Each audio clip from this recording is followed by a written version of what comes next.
Right then, so I'm starting to review these government papers on the e-petitions. There's actually quite a few of them. Maybe I should have done this years ago, but I've been learning about the right to petition, the history of it, and actually petitioning itself, and privileges, rights, the whole thing around it really. So, I mean, you can't learn everything at once. So this is just actually e-petitions now. So this is the HC 235 document, and this actually leads you to some other documents that are being published by the government. That there's a lot to read through here actually. It's going to take me a while. There's about 40 or 50 pages, but they've got quite a lot on them, and it's quite small writing. It's not like 40 pages of big writing. So this is the third report of session 2014 to 2015. Rees-Mogg was actually on this committee. It's quite informative. So I'm going to keep recording and pausing as I go through it. But I just thought I'd start recording now. So this is a more recent one then. In fact, this was done just after I found out that petitioning existed. So this is this. So there's like 30. There's 44 pages, but I printed this out on A4, and it's quite a thick stack of paper. I think there's quite a few pages in it. Really, it's quite a long thing to read through. It's not a 100-page document. So the first things that I've drawn attention to here, right? Jointly owned by the House of Commons and the government. Now, this is important. They're discussing whether or not it should be entirely owned by the House of Commons. But it has been owned jointly by the House of Commons and the government, and then there was number 10 website as well previously, right? Now, why is that important for us? This is important for us because I tried to complain to the Parliamentary and Health Service Ombudsman quite a few years ago about the Petitions Committee, and they said that they don't deal with complaints with the Petitions Committee. Well, they're wrong actually.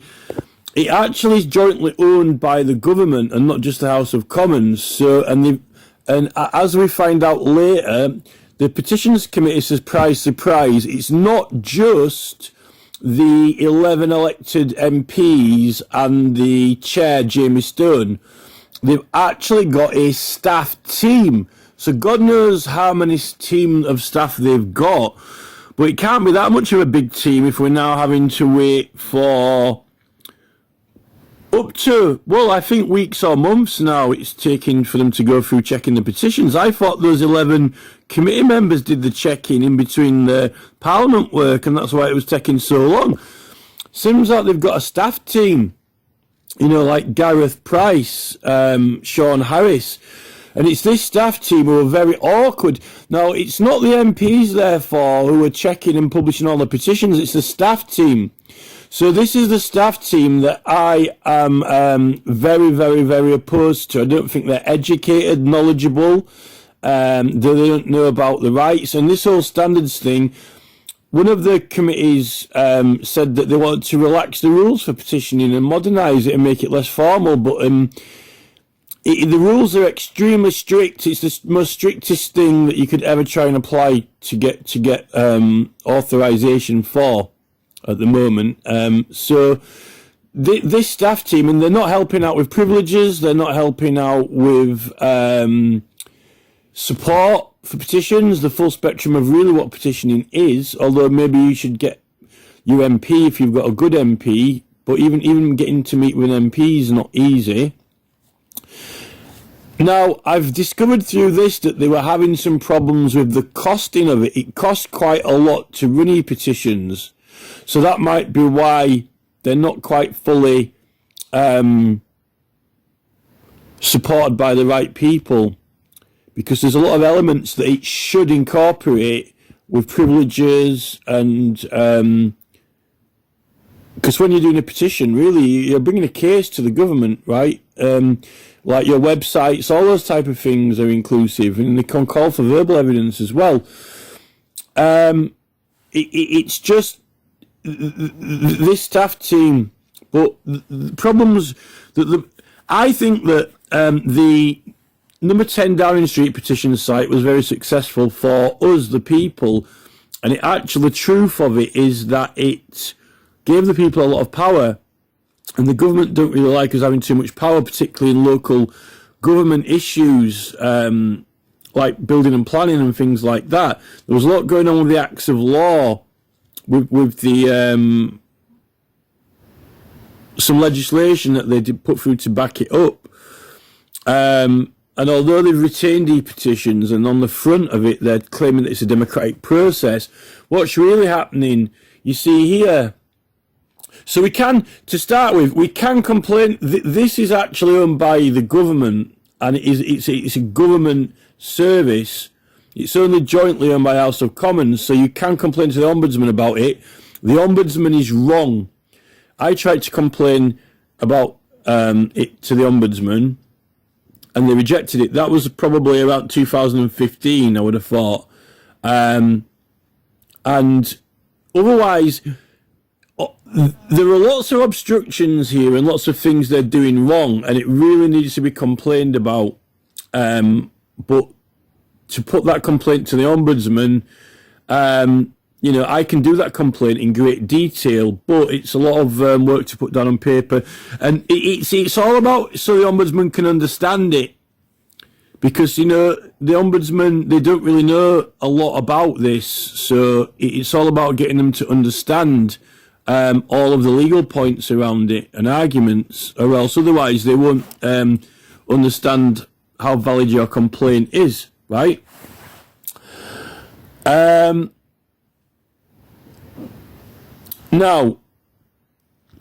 Now here, this is where I think that the whole thing is constitutionally illegal, right? Petition will need to attract the support of at least 6 people, so that's yourself and 5 people, before it is open for signature. So they're trying to. This is opened on the website. This is online, right? On the website, but you still created a petition and had it signed, but they won't let you share it to the rest of the public unless the committee will be able to consider petitions submitted by either means and appropriate at its discretion. Well, this is the thing. They're deciding whether it's appropriate and at its discretion to be open for more signatures. But in law, in constitutional law, you've got a legal right. The proper order of proceedings is to write the petition, collect the signatures, and then hand it in. You don't hand it in before it's complete, right? So it's out of the order of proceedings and process. Now, you used to have to be able to get permission from a court to get more than 20 signatures, but they abolished that. You no longer need any legal consent to collect more signatures. You've got a constitutional right to collect those signatures from the 1688 Bill of Rights, or else you're not petitioning all of the people.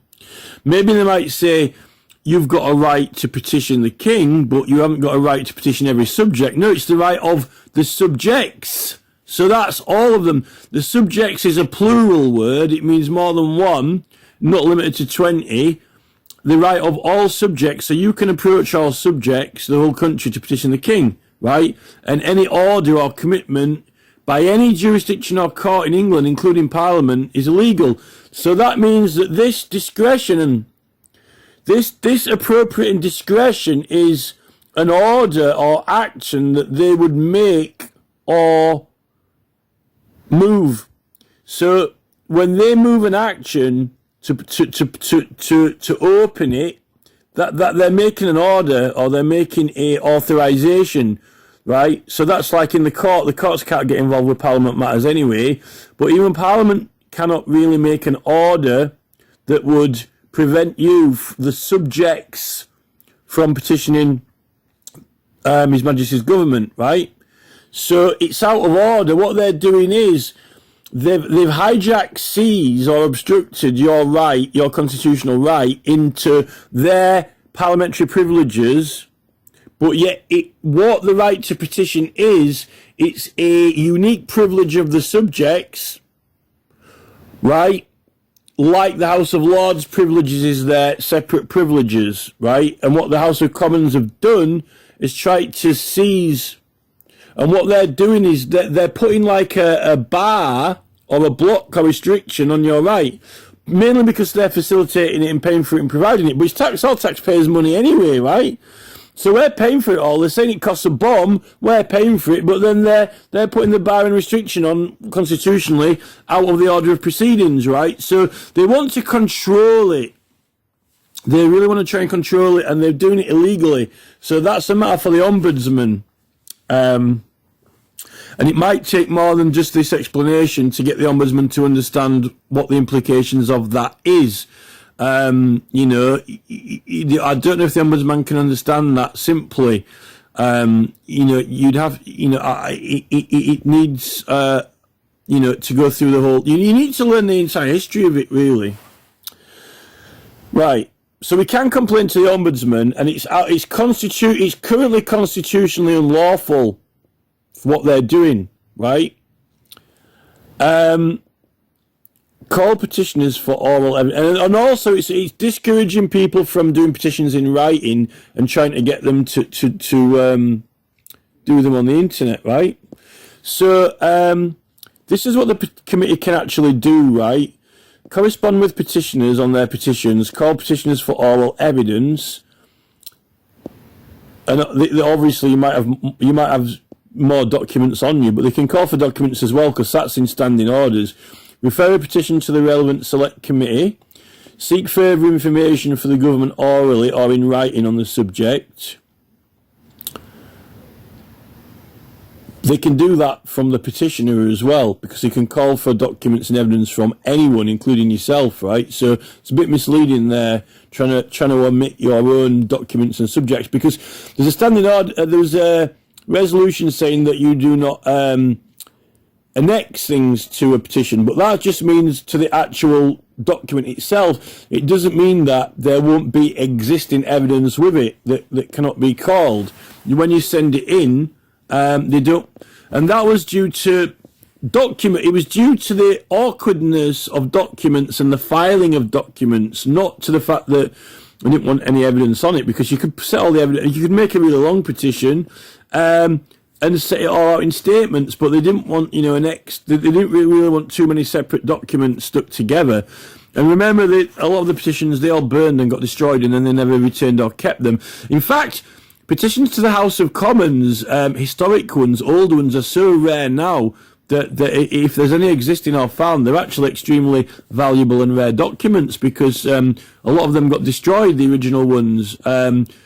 You know, and when they had the signatures and stamps and seals of courts and justices on them, you know, like they needed consent from judges and courts. We don't really have that many of those documents existing now. The original ones got destroyed. So all the seals and stamps of the courts on them as well, you know, the ones that had over 20 signatures, you know. So it's a bit of a shame, really.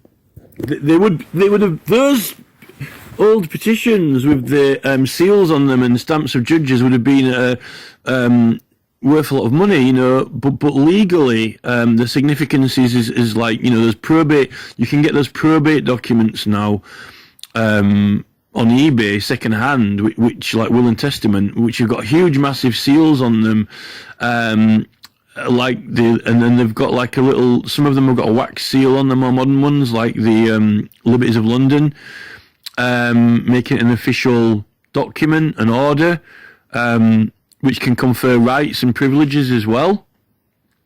And it's a shame that we don't have the House of Commons, many of the House of Commons ones, really, at all, because they got destroyed, you know.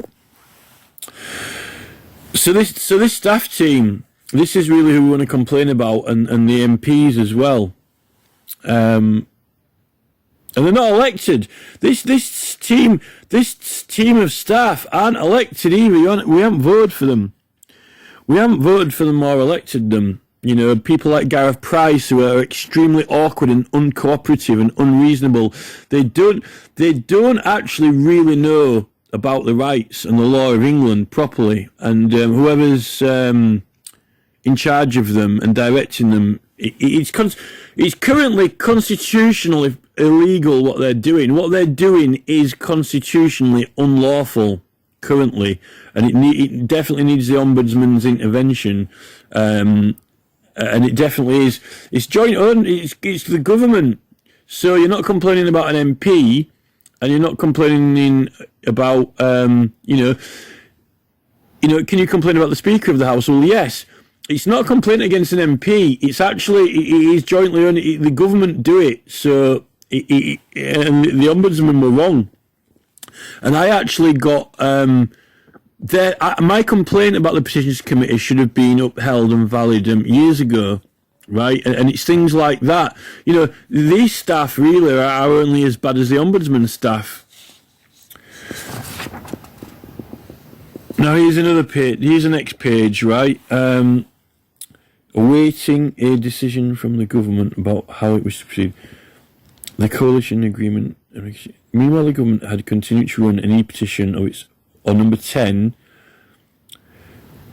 The site was shut down at the end of the Gordon Brown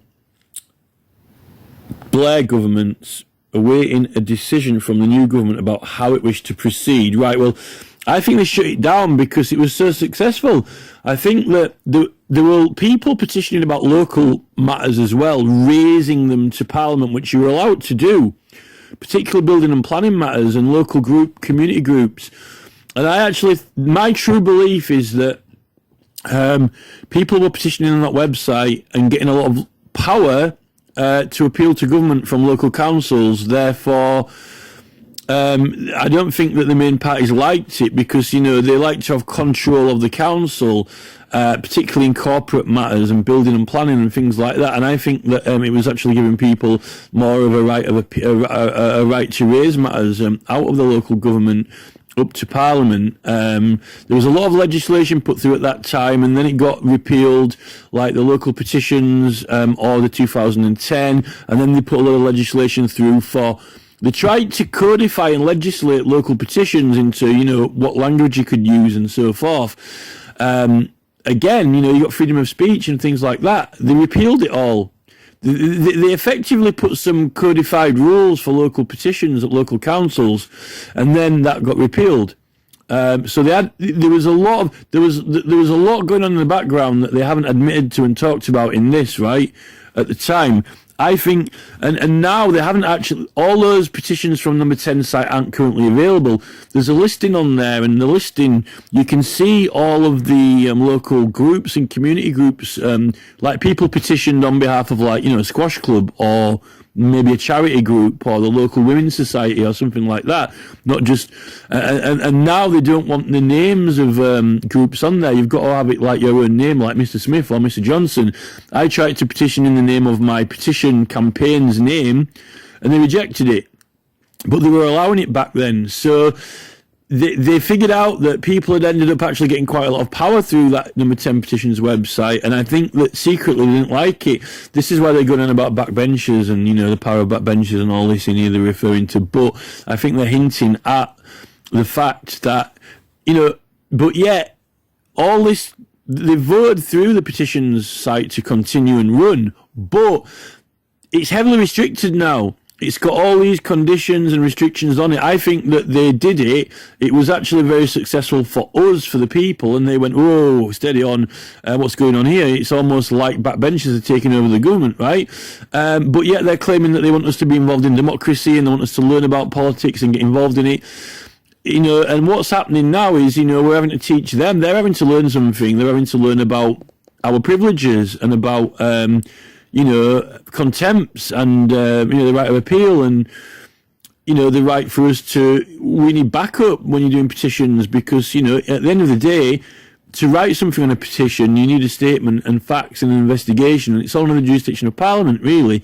So, they pretend to like it, but at the same time, they hate it. It's like a love-hate relationship they've got with it because they don't really want people to have strong political powers, but they want it to look like they're very democratic and they're providing services and they're getting it's inclusion and diversity and all this when they've got secrets that they want to cover up. What I must note on here is, you see, it talks about two reports here. Now, this is really good because this lists all the other reports. So there's two there. There's HC 513 and there's HC 136 and then there's HC 493 and then there's HC 952. So there's four. 1, 2, 3. Yeah, so I need to read those now. So that's even more reading I need to do. And I even, started getting through this. Yeah, I just wanted to read this, which is like 40, 50 odd pages, right? So now I've got all these to read. I've got to read all these ones now. But this is good because now I found out about them.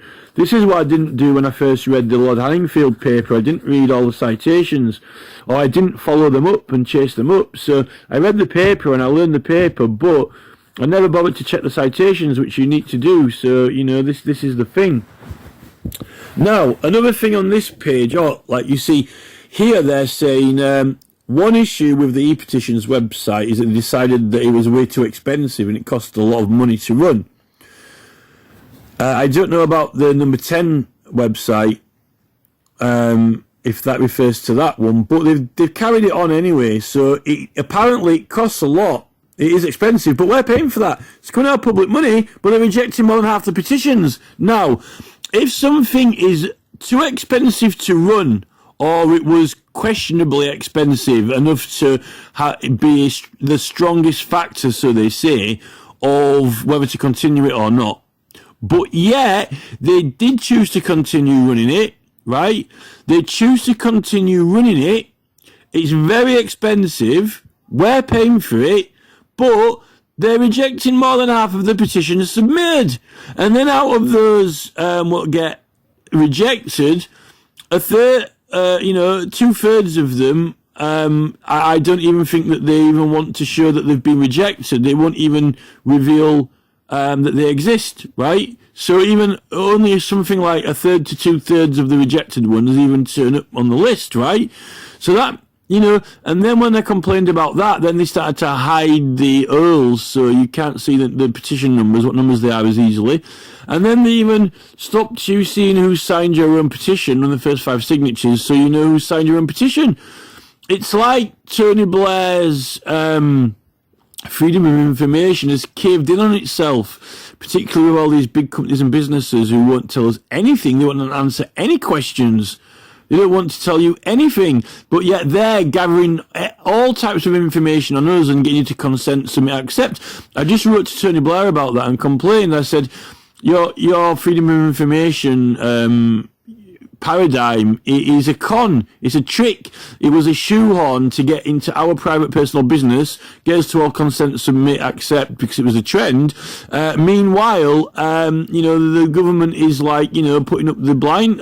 It's almost like erecting more and more and more and more barriers and removing more and more information.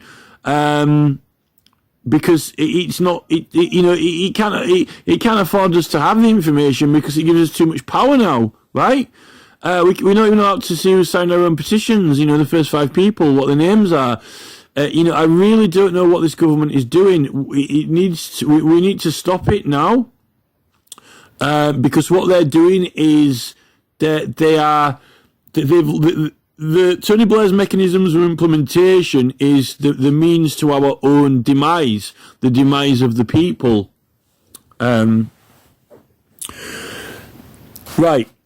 This part here, now, this says the system would have retained many of the features of the existing paper petition system. So that's just like basically the procedures of how Parliament deals with them, like in the Manual of Procedure. So that's just, right? It's only a system translated to allow the collection of signatures electronically. So what it's actually doing is translating from paper to electronic form and allowing for that electronic form. So therefore it's allowing the translation from paper to electronic and providing the means to do it. Now, I've got a big argument with Lindsay Hoyle at the moment, the Speaker of Parliament, right? Because Lindsay Hoyle claimed to me that, you have to share an e-petition online, right? That it can only be shared online, which would be preposterous, because how could you tell something about it by turning around and saying, hey, would you like to sign this? It means that you wouldn't be able to speak to them, right? That you're not allowed, that you could only I don't know how you would communicate with them, and how do you transfer from the computer to your mobile phone, even if you texted it to them, right? If you did it on your laptop, on your desktop, and you didn't email it to your mobile phone, it would mean that, okay, instead of emailing it to my mobile phone, what I'll do is, I'll pull my phone out of my pocket, and I'll just, type it in with my fingers, right? So I'm translating, from the computer to my mobile phone without Bluetooth, without email, without anything, actually through my hands, right? So from the visual screen into the eyes of the human, into the human being, the body, and then my body translates it into the mobile smartphone, the URL, right? It would mean that it could not be transferred to a human. Now, the human is the person who's signing the petition, and a human is the person who creates the petition, because we're registered voters. A computer's not a registered voter, right? A computer's not a registered voter. Lindsay Hoyle, it's almost like he thinks that the computer is the registered voter. Like the smartphone is the registered voter, not the human. Or like the laptop is the registered voter, not the person who owns the laptop. It doesn't translate from a computer screen, right, into your human body, right? Because the petition comes from a human and it's translated electronically onto computer, or you can translate it onto paper. So this is this translation. So I haven't finished this yet, because I've got to read through all these, right? But so far it's suggesting that it's called translating, and it allows for translating from paper to electronic only so for the reason that it is then possible, right? Because otherwise it wouldn't be possible to do it electronically. So it's not actually creating something that is only for its own ends and means. It's actually there to allow translation from paper to electronic, only so that electronic is then possible, a possible means of doing so, right? So, by the time I get to the end of this, I'll know for sure, but this suggests so far on page 5 that Lindsay Hoyle is wrong and I'm right, because it is to translate from paper to electronic, so therefore it has an allowance for translation, so it can be possible. Now, what Lindsay Hoyle's trying to make out is that there cannot be a translation the other way to allow for electronic, so then it is possible for paper or speaking or words. I would suggest that it's either way, because to publish is to make available to the public in whatever form and by whatever means, which is what this means, to allow for collection of it electronically through whatever form and by whatever means. So Hoyle,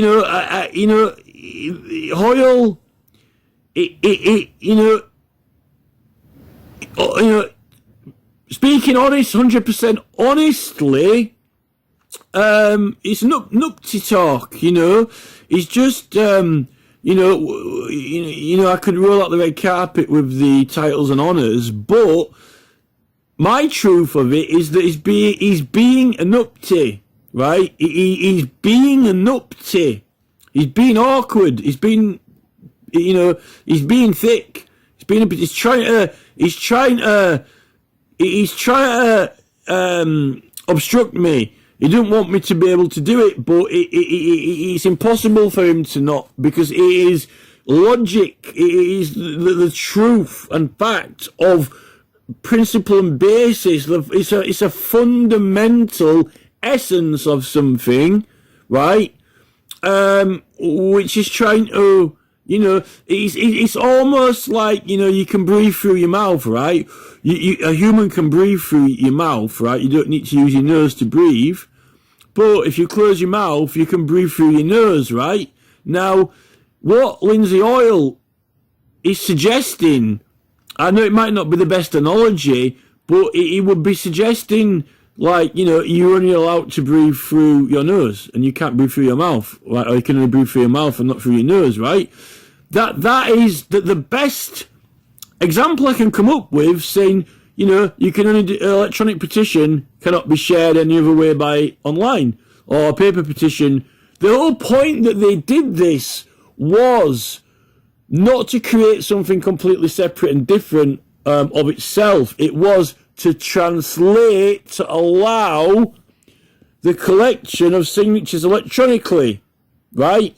Permissible. So this is a permissible translation.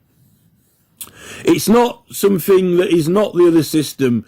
It's only merely translating it, right? So translating means to change the form. So that's like, the word publish means to make available to the public, the section of the public or the public at large, in whatever form and by whatever means. To translate it, to allow it by whatever form or by whatever means. In this case, an electronic digital form, right? That's what it is. So that's that's probably the most important bit that I've found on page 5 so far of this. And on this page, it's definitely government e-petitions. So it can be complained to the ombudsman. You need to sort that out with the ombudsman. If you can get anyone there who's got, when you telephone these departments and speak to them, I'm not optimistic anymore. I'm not optimistic. We very much welcome the potential. All right, so here, right, when people sign an e-petition, they do not, as a consequence, learn more about how Parliament works. We do, however, agree with the chair of the Backbench Business Committee that the engagement is at present very one-sided, and like her, regret when people sign an e-petition, they do as a consequence. Not as a consequence, learn more about how Parliament works. So they're claiming that they want us to learn how Parliament works. They're claiming that they want to encourage engagement and the people to learn about politics, right? And they just don't want them to sign it, and just sign it because they support the cause, and that's it. Yet, when we actually do challenge these people, do they know about how government works and Parliament works, it's actually them who don't know. They don't know. And now we're having to actually teach them. Now they're learning something, right? When we sign a petition, they wanted us to learn something. Now it's about time they learn something about the privileges, the rights, and the Constitution, and the fact that, it was likely so successful under Tony Blair, particularly in local issues and matters, and certain groups, organisations and businesses even using it, that he almost was like backbenchers taking over the government, and they really had to clamp down on it and say, whoa, and they ended up breaking the Constitution. Well, they broke the constitutional law. They're in violation of the privileges of the subjects currently, but they need to make it look and sound like that they care about democracy. So this is what we've got to pull them out on. This is what we've got to call them out on,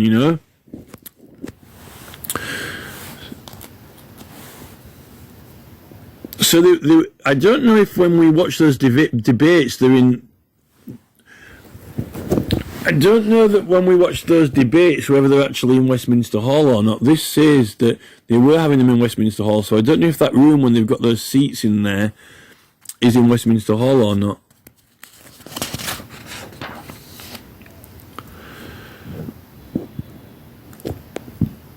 Better meets the needs of petitioners. Well, the needs of petitioners, if they're rejecting over half of the petitions, right, they're not meeting the needs of the petitioners. And if we're paying for it and it costs a bomb, I I'm very, very concerned about a system which is actually extremely expensive, but yet the over 50% of the clientele who might be interested or want to use it are being turned away, right? How can Jamie Stone, justify that? It's actually costing a bomb, right? It's costing an absolute bomb. That was the main concern that they're claiming, right? Is it meeting our needs? Well, if over half of the petitions are getting turned away, no, it's not meeting our needs. And, but yeah, we're paying for it. And the people who are paying for it, mainly the people who are creating the petitions and the people who would be wanting to sign them. And if over half the people are getting turned away, and the amount of people who want to sign it, it's very concerned. So that's extremely concerning. Here are some experts that they contacted for advice, right? What we've got on here, Ombudsman, jointly owned by the government and the House of Commons. Yeah, I keep underlining that because I want to get. I need to talk to the Ombudsman and tell them that they need to get their act together. Whether I can get to speak to one of them properly or not, I don't know, because the girl on the telephone isn't what I would say the most helpful assistant. Not the kind of assistance that I would expect. Right, now this is where I got to before I started recording this video. I got to page 8, and I really want to get through this today because there's quite a bit to go through, and if I keep stopping and recording things like this, it'll take forever, and there's like 4 other ones, and I've also got 3 other documents to read through at the moment as well. But this has really got to take the biscuit, this part, right? I would say, where should we start from?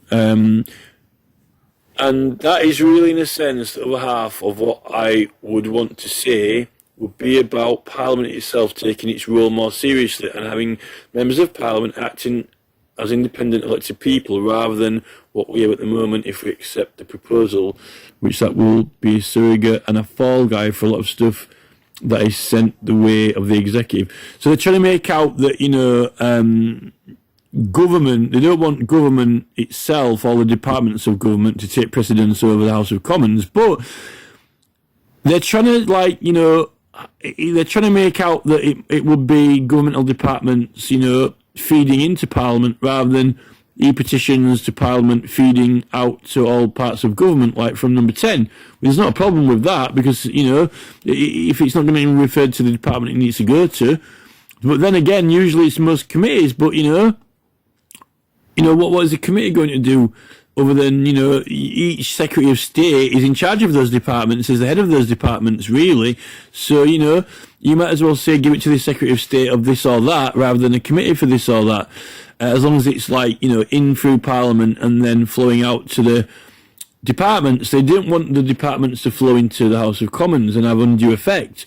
But I know that I think the success of e-petitions could actually mean that this fall guy word here, I'm starting to think that, when they say that an MP is elected to represent his constituents, theoretically, in the surgery, right, they don't want him to actually... I don't think that they want, the voters, the electoral power to actually make a MP into merely the instrument of the people. That's the fall guy part of it, really, rather than he's elected for Labour and then he's going to do all the things that Labour want, or Keir Starmer's going to throw him out of the party, right? Is he Keir Starmer's instrument? Is he Labour's instrument? Or is he the instrument of the people who elected him, right? Or the people who mostly sign petitions? And that's the thing here, is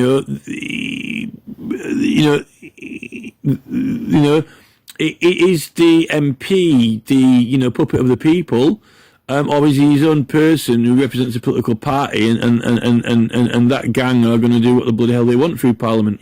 This is the thing. So there's that balance there. But then it goes on to say, and which frankly we are powerless to change and will just damage our reputation. Well, now this is the catch-22, isn't it? So, Members of Parliament are not to be held accountable in any court or place out of Parliament, right? So that means for parliamentary business, it cannot be heard or judged in any courts, tribunals, committee meetings, anywhere that has any power or authority outside of the House of Commons, right? So that means, what do you do if you've got a problem with the House of Commons? If you've got an issue, a grievance, not just one that with the country, but with the actual running of the place, with the MPs. Well, you complain to Parliament so that it can be decided and judged in Parliament, that complaint. But they don't want to put those in e-petitions and get people to get massive support, very strong demonstrative support behind it to compel them to sort it out, because they're not publishing them, because it might harm their reputation. Now, this was all debated and argued in the Parliamentary Papers Act 1840 and the sessions leading up to that.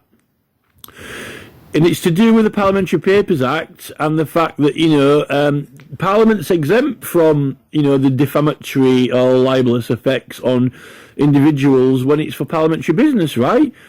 Basically, MPs don't want to be accused of anything. But yet, then, when things go wrong, they're like, well, how can we resolve them? Should the police be allowed to get involved in parliamentary business? Should the police be able to use evidence? Then we've got the parliamentary ombudsman. Why would you need to go to the ombudsman? Well, if you could if the petitions were getting published and everyone knew about the problems which people were having with Parliament, and if they agreed with them and looked at the evidence and thought, yeah, we've got to make them do something about this, then you get very large compelling numbers of signatures like Michael Westwood's on his college general election petition, and they will be under pressure to do something, rather than, like Jamie Stone, he's not publishing complaints, not publishing grievances, not even publishing them when they're rejected, no one knows about it. You can't have group litigation if you cannot have a group who knows about a problem, right? And then if you've got individuals bringing grievances, then, how can they result in any resolution? They can just easily be ignored, right? But if you get a very large group of people demonstrating with strong evidence, the MPs can't evade that. Now, if the evidence is false, if the evidence is untrue, then surely it's the reputation of the person who claimed it, right, who embarrasses themselves. And that was the basis in the 1840, behind the 1848 Parliamentary Papers Act, that if anyone makes any outrageous claims against ministers or Parliament, then you're the fool for making the claim if it's a lie, right, and you harm your own reputation, right? Who is the judge of whether it is or not? Well, the people can be the judge enough to support or sign a claim, right? And whether the MPs want to debate it or not, or do something about it, but there is no resolution anywhere out of Parliament, and an MP's behaviour and conduct is not under the Ombudsman themselves, right? Although it turns out the petitions... I wish I'd have read this. If I'd have read this in 2015, I would have been able to tell the Ombudsman there and then, right, that they were wrong, for example. But this is the thing, so... The reputation of the Labour Party and the Conservatives is so at risk for, but they're getting arrested, this Dan Norris and, Mike Amesbury are getting charges against them. It's damaging their reputation, but that's for matters outside of Parliament that they've done in their own private lives. For matters in Parliament, we don't have a resolution for it because of privilege, but the Parliament is the resolution. The petition is the means of resolution, right?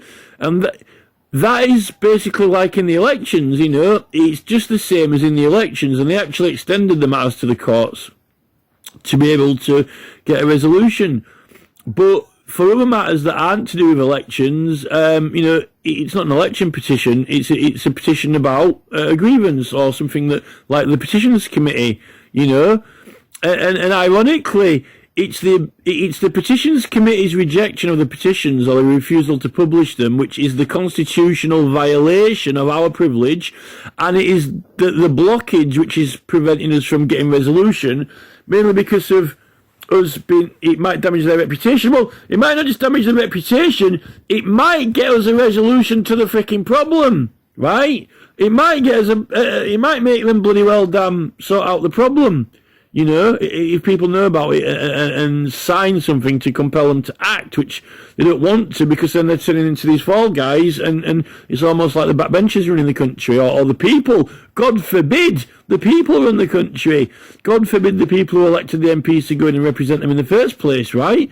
So, you know, this is a all-encompassing dilemma, and it's something that was it was. This was the reason behind the election petition rules in 1868 being opened up to the courts, because of corruption in the Parliament, in elections, and but the thing is, it made it so expensive to prosecute them in the courts that now no one can afford to do it, and the time limit's so restrictive that this Michael Westwood petition, we didn't really find out that Labour has gone back on all their promises that they ran on in the election until it's too late, and then we're out of time to do the election petition. It took some time to figure out what they were doing, and who would, if it's a large number of Labour MPs, then why would, you know, everyone, you can't do it in one court in one county, right? And how can you split the money between, you know, 3 million people to pay for it? And how are they going to hear all those witnesses in the court, call them up in a court, you know, all these witnesses who believe they've been wronged? So it definitely is appropriate and right to petition for that in Parliament, and they can hear it. And that's another big bit of evidence that we've had to get together and submit in the whole history of petitioning Parliament for election petitions and the acts of law around it. And they misled us about that, you know. So that's just up to page 8, and I've got all this to go through. And if I go through all that with this kind of number of commentaries on things, the reason I wanted to read this now, other than wanting to read it just generally, and the other 4 papers that it's notified me about, is this issue with, you know, can e-petitions, are e-petitions and paper petitions merely translation between each other, right? Permissible translation. And that's really now why I wanted to read this today, and I hadn't put this off reading this till, you know, next week or whatever, because I've got 3 other things to read. But now I've just, you know, I've got these other 4 papers that I've found. So what I'm going to do is I'm going to stop recording now. And I don't really want to have to keep stopping and doing this talking. I just want to find the answer to my question. By the time I finish this, I should know if at least I'm right about, you know, the permissible transcriptions, the permissible transcription between electronic and paper is to make available to the public in whatever form and by whatever means, right? That's the reason and purpose, according to this paper so far. It's actually, here it's saying, in favour of the establishment of a joint system. So I think that the joint system is like, you know, paper and electronic. So that their petition to Parliament, if it's supported by a large number of people, will result in action by the government. That's what the expectations of most people is, that their petition to Parliament. So it's considered as just their petition to Parliament, right? Through a joint system. So, you know, this is helping to clarify my dispute with Lindsay Hoyle, you know. So here it was establishing 2 competing and overlapping e-petition systems, the merits from petitioners' point of view in a single system. So they were going to have 2 systems, and they were going to have them both overlapping and competing, right? So that's like, you could also have paper as well. But even the separate e-petition ones, I don't know if that was they were going to have the number 10 one and the House of Commons one or not. Right, so here, this is exactly what I said. They're acknowledging here that the whole point of e-petitions on the website and you know, facilitating it is also to draw attention to an issue, right? So that's publicising an issue. So it's actually joint. It's getting an issue is able to get attention drawn to it, and with the amount of signatures, put pressure on the government to respond. Now, if they're rejecting a lot of them and not having them on there, then you can't draw attention to it or get pressure on the government to respond. And I think mainly because, they don't want to be fall guys and also get their reputation damaged if it was a problem that they might be at fault for, or if any MP might be at fault for, or a PI might be at fault for. But yet we've got the right to settle grievances in Parliament and nowhere else. They can't be settled anywhere else except in Parliament. So to get them to be settled anywhere else except in Parliament, there's no other resort. Parliament is the resort for that resolution because it cannot be resolved in any other place outside of Parliament, right? And then we've got now here, this is really useful now because it says, we believe a better way for the House now to achieve the objective our predecessors set out of reinforcing its historic role as the proper and principled recipient of public petitions. So the e-petitions is reinforcing the historic role of the paper petitions, right, for public petitions. So it's only a reinforcement of it. So what it is, it's an additional add-on, only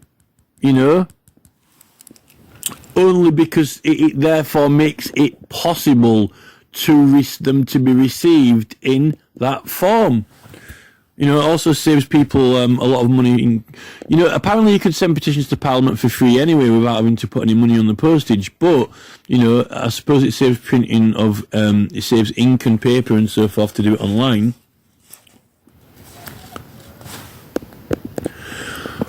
Ownership of a joint system to be shared between government and re-established Petitions Committee on behalf of the House. We have more to say about the establishment and role of a Petitions Committee below. So, actually, those e-petitions people need to be able to be drawn attention to them, and they need to be able to sign them. Now, that is extremely limited, firstly, if they don't get published. Secondly, if you can only share it online and only draw attention to it online, and people can only put pressure on it. Like, well, you sign it online. Well, you can't really sign a digital one on paper because it's digital, right? But you can draw attention to it. You can draw, and this is where the Lindsay Hoyle argument is. He thinks that you can't draw attention to it by word of mouth or by paper, and that it wouldn't be able to be translated. Transcribed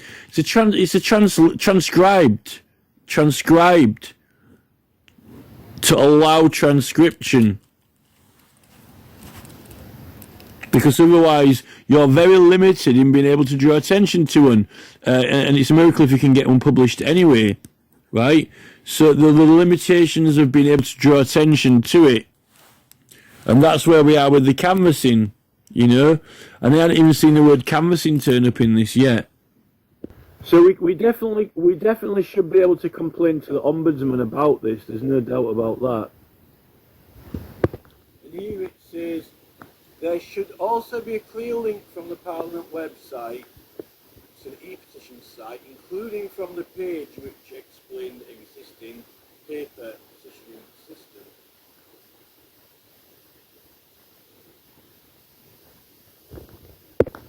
So I only learned about petitioning in 2013, right? Now this is saying, according to this, in 2013 they didn't have a petitions committee, because we remember the 2010 Tony Blair Gordon Brown government, petitions were being sent to number 10, right? And I don't know about traditional methods of petitions. I think members of Parliament, you could give your MP a petition or send it in, and I think it just got put in the petitions bag or got read out and might have been gone by the normal rules of procedure. But if they didn't, I can't believe that they didn't have a petitions committee, or they didn't have a modern one. But they're claiming there wasn't. They're claiming they didn't have one or not as we know it now. So that means that this current petitions committee and these staff, the staff that are in there dealing with these petitions and publishing them and so forth, the very people that I've had trouble with, you know, like Sean Harris, and then, you know, in the Senate you've got Gareth Price, right? According to this, they've only really been in existence as a body really since I learned about petitioning. Because according to this, before that, they didn't have them. So no wonder they don't really know about petitioning properly and about the privileges and all the rest of the history of it, other than, you know, you've got certain people building the Parliament website, putting up history pages and working with National Archives, and you've got persons who have got degrees, but they're just doing it like they're not joining the dots up. They're not joining up the dots of the big picture and what actually is happening and going on now. For sure, they're just kind of like doing their own little thing. Or I'm a parliamentary archivist, I've got to do a page on petitioning history, and that's what I'm doing, and I'm going to research some documents, and I'm going to put some citations, and I'll link to some reports. But, you know, it's not my job to, you know, say, oh, what are the Petitions Committee doing? You know, do they know all this information? Are they implementing it?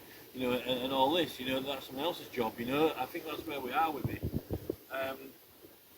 So this Petitions Committee, as it is, no wonder that, you know, Sean Harris, then really, it must have been newly formed, you know. When I petitioned and got the letter from Sean Harris, it must have been quite new. So 2 years, it can't have been going for more than 2 years at the time. Here it's saying that to respond ambiguously and flexibly to petitions, embracing the full range of parliamentary processes for consideration of them. Well, they're rejecting a lot of them and saying that there can't be anything done, or it's not something you can act on, like the Forfeiture Committee. Right? So this, responding ambiguously and flexibly to petitions, embracing the full range of parliamentary processes for consideration of them. Well, what about the Forfeiture Committee? They're not letting people do petitions over forfeiture, like, you know, take away Tony Blair's knighthood when it's got a committee for it, right? They've got a committee for it. That's embracing the full range of parliamentary processes. And you know why? You know why? We know why, because of earlier on in here, because they don't want people to draw attention to it. They don't want people to be able to draw attention to it or put pressure on the government to respond. They don't want to. And then they don't want Tony Blair to be the fall guy. And they don't want it to damaging the reputation.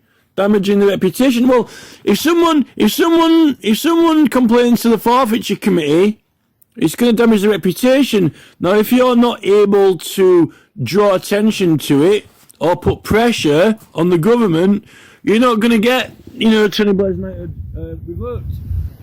Embracing the full range of parliamentary processes for consideration of them. So we're being obstructed. You know, this is it. We're being obstructed. And I think under the Tony Blair number 10 petitions website that I never went on, judging from what I've seen or what they're letting you see, all kinds of local groups, local women's groups petitioning over many things that they wanted to appeal from local councils, and actually planning matters were not to be considered as a local issue anyway, under some acts of law that they put through at the time, 2010 to 2011. They don't want to lose control of the council. That's the problem. Or else they end up like the fall guy in the back benches, like they said in here, right? You know. So we're being kept under tabs now. You know, and Tony Blair's definitely going to be a fall guy. In fact, there were petitions with 1 million signatures on, 1.5 million signatures on, but they wouldn't let them have it on e-petitions because that really would have put pressure directly on the Forfeiture Committee itself. You know. But it's also saying, you see here, look, role of the committee. It's saying correspond with petitioners on about their petitions and call petitioners for oral evidence, right? Refer a petition to the relevant select committee without obligation on that committee to take any further action, right? But it says call a petitioner for oral evidence. Well, actually, in the standing orders, it's actually in 145A3 or whichever it is, right? The standing orders for the petitioners committee, it says that it will be able to call for papers, documents and people, right? Well, who will have those documents? If it can call for papers, documents and people, the documents aren't just like, laid in the middle of the desert, they got to belong to someone or be in someone's possession, right?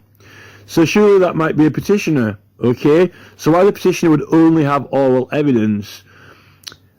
There's still this kind of like evasive and elusive inclination that even though it says that you cannot annex evidence to a petition, that it wouldn't have any evidence or any other, where does the oral evidence reside in your brain? You're not going to annex your brain to the petition, are you?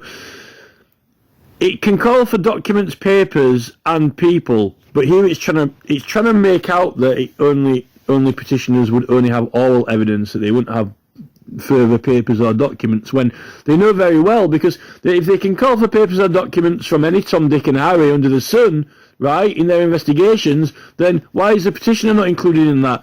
Why does it not want to say call for petitioners oral and documents evidence? They don't really want to make it too obvious that petitioners will have other documents in their possession in connection with it. If they're not directly annexed on there, but they're next to their mouth. It's next to their brain because it's in their brain, right? The petitioner themselves is the oral, is the evidence, is the exhibit. Summon the exhibit themselves. The person. So I find that quite ridiculous. But one thing is this: call petitioners for oral evidence, right? So I would say to Lindsay Hoyle, right? Is that on a computer? Is it digital? I thought e-petitions can only be online, can only be in email or digital. According to this, it can be carved out of someone's mouth, right? Call petitioners for oral evidence out of their mouth, right? So an e-petition and an electronic petition online, right, can call a person in to talk oral evidence. So, can a petitioner share it orally then? Can a petition be shared orally if evidence can be given orally? So that's another bit of evidence supporting my claim that it would be preposterous to say that you can't translate petitions to be shared, by word of mouth or paper or, by whatever form or by whatever means, and to publish them in order to draw attention to them, in order to put pressure on the government to act. Like it even says in this paper. Has Lindsay Hoyle even read this paper? And does he interpret these clauses in the way that I'm, drawing attention to them, which is the honest, the honest the full and honest interpretation. Raising issues and concerns which are known of, issues that we know that MPs have got particular biases and prejudices and their own interests, they've got their own interests, like, not to end up becoming, backbenchers or, fall guys or whatever. Yet, if there is a grievance, it cannot be resolved in any place outside of Parliament. So it must be brought to the Parliament to be resolved, including forfeiture committee. So it says here, embracing the full range of parliamentary processes for consideration of them.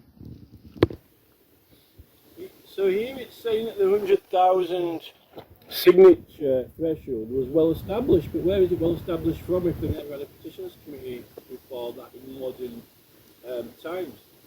And I know that the number 10 e-petition site didn't need any particular high numbers. Some were getting debated at 800 signatures. Some were getting debated at a lot less, so they didn't have 100,000 threshold then. And that wasn't that long before this, so I don't know where they're getting this number from and saying that it's well established. and in this paragraph here on page 14, they've been, again, like Malcolm Jack, they've been very coy about the whole thing. They don't really want to tell people the truth about petitioning, really. And it's not necessarily the numbers. In their manual of procedure of business, public business, it's what type of petition. If it's a petition of a grievance, it can have immediate attention and be read out.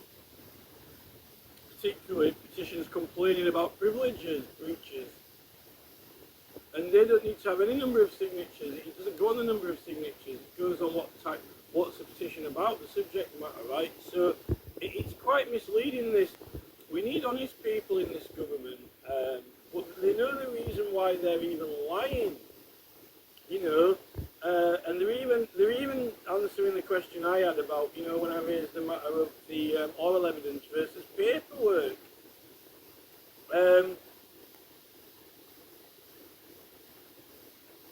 Condemning the annexation of Crimea, for example, in a sense, is a no-brainer. It may be quite easy to target it, but if you gave Mr. Smith one individual when he's having an election measurement by some bizarre interpretation of the rule by officials, it's here very much showing equal rights of this. They're lying to us, and they're omitting certain information to suit their own bias and prejudices, and that's not actually a proper information sheet. You know, it's a misinformation sheet. It's the essence of misinformation, or, you know, malinformation, because, you know, they've got a love-hate relationship with this thing, petitioning, and they need to come to terms with it. It's almost like a like a bad relationship, you know, and all the time they're trying to put out this honourable or righteous persona, you know, for seer, but yet they're taking the mick out of us, you know, and they're trying to make out that some people might know that they're doing that, and you might have been well read and well educated, and then therefore you know the reasons why they're doing that. So it's almost like being in on a joke. This is what people do when there's a joke, and certain people are in on the joke and others aren't, right? Is that how you run a business? Is that how you run a country? You know? Do you run a country on the basis of being in on a joke or not? You know, particularly when very important matters like privileges that can now take precedence over all of a business in the house. If anyone knows they've got the right to claim them or not, or that the procedure exists. And here, right, these elusive staff members who make up the Petitions Committee staff, not the 11 MPs or the chair, Jamie Stone, right, the whole staff, right, here, there needs to be an identifiable committee for this purpose from whatever group is drawn up, or from whatever other committee or panel is made up. People need to be able to see. Right, so they do publish the 11 membership of the committee, the chair. They've got like the photographs and a list of them and their contact, right? But should that mean, or does this mean the staff as well? Because if you've got people working in government who are disagreeing with you or not upholding your rights, then you need to be able to complain about those people, particularly to the Ombudsman. When it turns out that it's jointly owned by the government, it's not like MPs, it's actually the government, and the Ombudsman are clueless. They really were clueless about it. It's government, so it's under the Ombudsman's jurisdiction, actually, it is.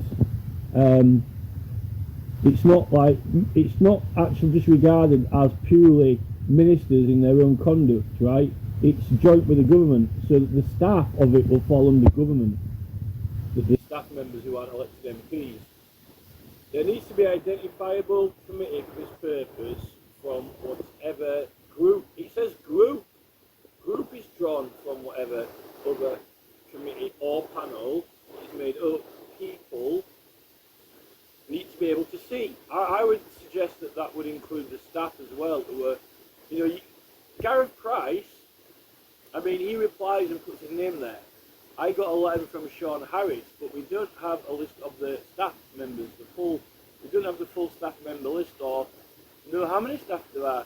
And the rate, there were quite a lot of petitions, but if you've got 18, right, the rate at which they're getting through them, my understanding was that, this must be like, Jamie Stone doing like, I'll put 8 hours in, I'll check and verify a few petitions, and then on another day you might get, another 2 or 3 of the committee members doing a bit of work, like, when they log in, or in between their surgery, or when they're not in debates, and they've got 11 members, and maybe those committee members are doing like, I don't know, if you're on the petitions committee, maybe those members do, put an hour in a day or 2 hours in a day for checking and doing petitions, but it's actually not like that.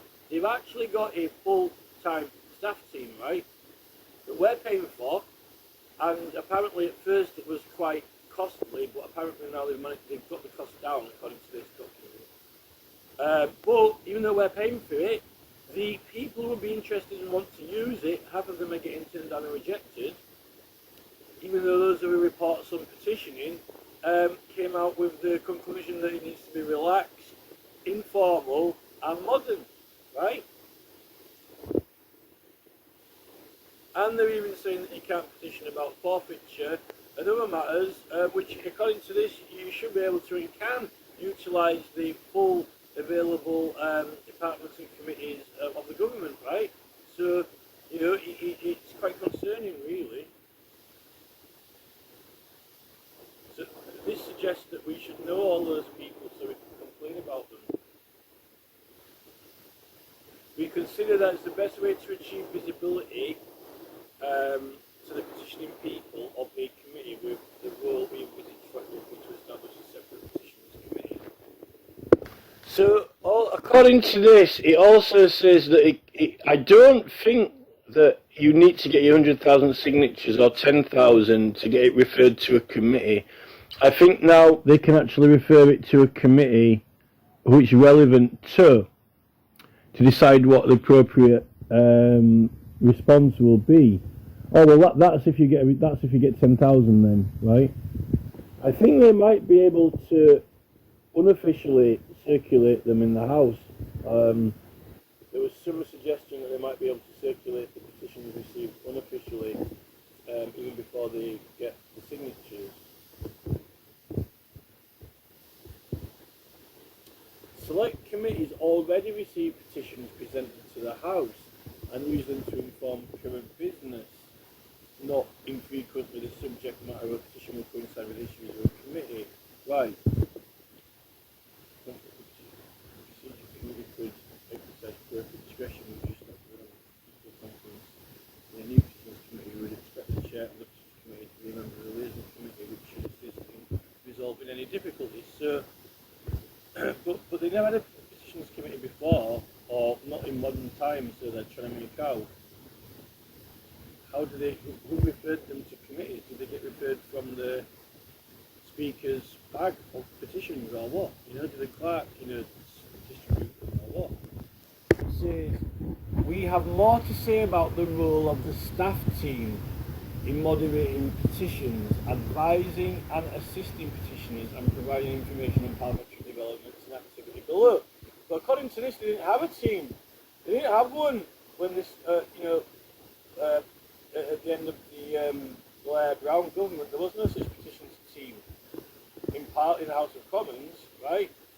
So I don't really know how they were referring to that, because earlier in this paper it was saying that it needs to have a team. So I'll probably have a lot to say about this section now. I'll just read it over. Now this is a bit confusing here on page 17, right? It says, the case for better engagement with petitioners was made very clear in a number of responses from Natasha Engel, chair of the Backbench Business Committee, when she gave evidence to our inquiry and debates on government e-petitions in 2011, right? But they were saying in 2013 that they didn't have a committee for petitions, And the Gordon Brown and Tony Blair government, who did them from 2005, 6 to 2000 and at least 10, Gordon Brown, right? She gave evidence into inquiry on debates of government e-petitions, but they said that the number 10 Downing Street website didn't debate petitions in the chamber, that they referred them to different governmental departments. So was that only 2011 itself when they started doing it? And at that point, they didn't have a petitions committee. So I find this, this has thrown me off, this. Because apparently Gordon Brown, Tony Blair, number 10 site, referred petitions to departments. They didn't actually debate them in Parliament. But yet in 2011, they're saying they did. So when she gave evidence of our inquiry and debates, well, it can't have been that much of an inquiry if they'd only started doing them. Right? So this Natasha Engel thing, this has stumped me now. I mean, you know, I can't be that retarded. Now this truly is, this is comedy value now. This is the irony, the hypocrisy, and the contradictive attitude of this government, right? Check this out, right? We need to do the public engagement bit better. At the moment, the engagement is not engagement as I would understand it. It's very one-sided. We should start by saying, how can we better do that? I think by engaging people at the point at which they want to table a petition would be a better way around. Well, they're rejecting more than half of them. They're rejecting more than half of them at the moment, saying they're not up to standards, yet they said that they wanted to make them less formal, modernised, and,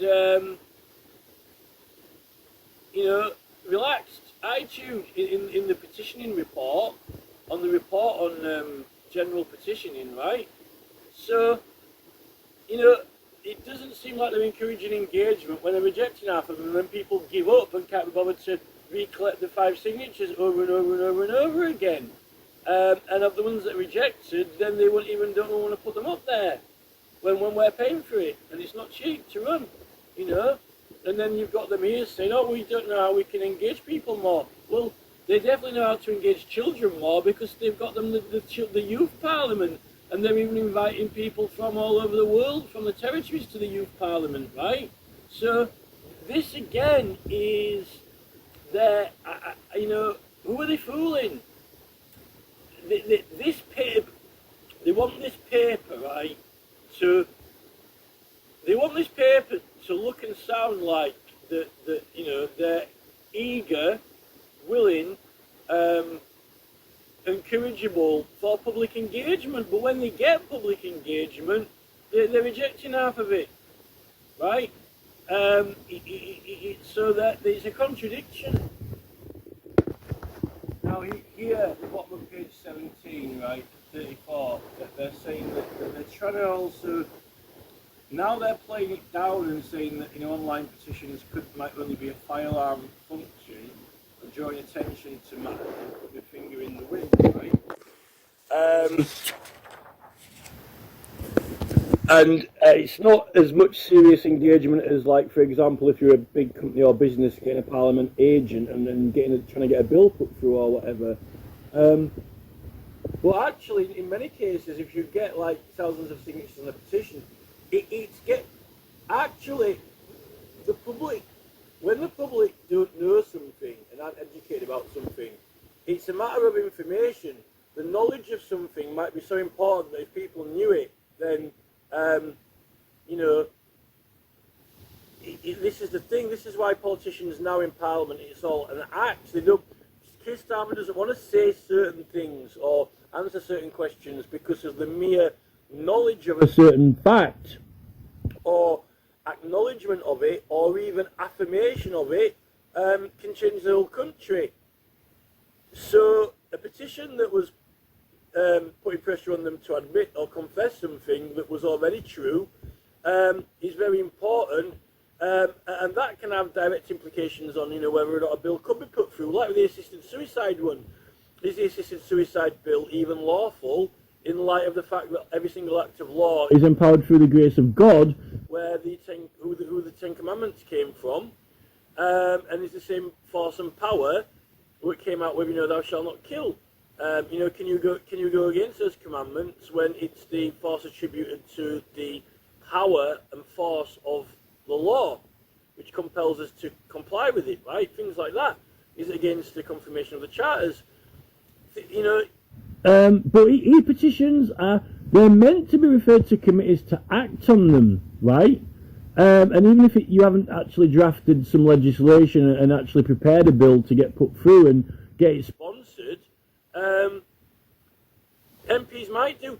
But petitions were mainly traditionally for money and taxes, complaints and grievances over taxation, and for personal grievances, mainly if they've been mistreated by other parts of the government, or drawing things to attention of the government. Really, drawing things to the attention of the government, and also, inquiries and investigations which other parts of the government might have failed in or aren't competent enough to do, like national matters.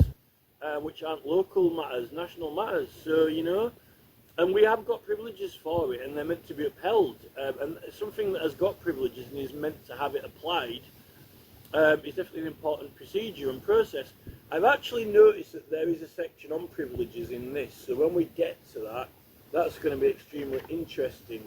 So there is a section on this that acknowledges privileges for e-petitions. So what it's going to say about it, I'm not sure yet, but we're going to get to that in a minute. See here it's saying that people engage with the website on e-petitions, but they don't really learn much about how government works from that.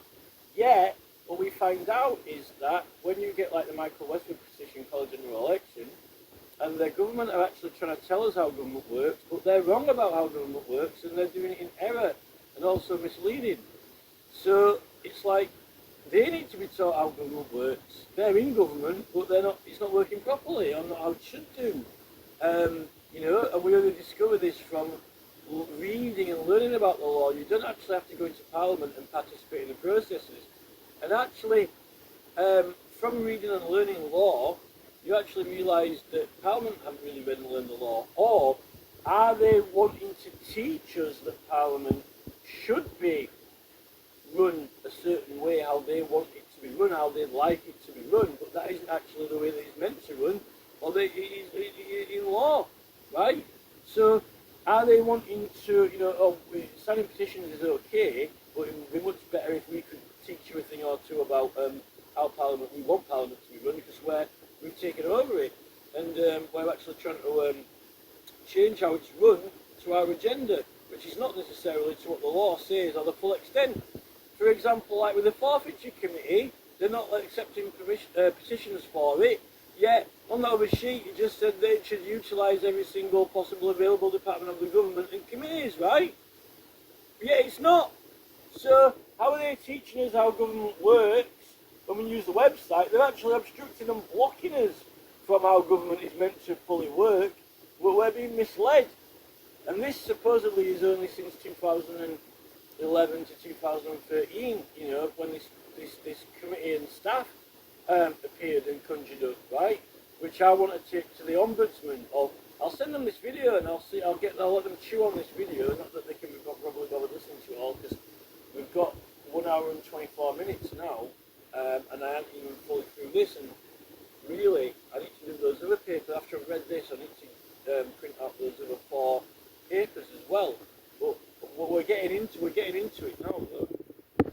And here it's saying if the Parliament had a dedicated team for petitions committee, petitions that were appropriate for the House of Commons at least could be possibly referred to public bodies or whatever, or local councils. Yet they were running petitions from local areas about local issues on the number 10 website, and now they've banned them, they've forbidden them, they won't let them on there, even though it says in the local government petitions order 2010, which is supposedly repealed, but it still says in there that local planning matters aren't to be regarded as local matters. So that means that you can petition central government about them, right? But they're not allowing that.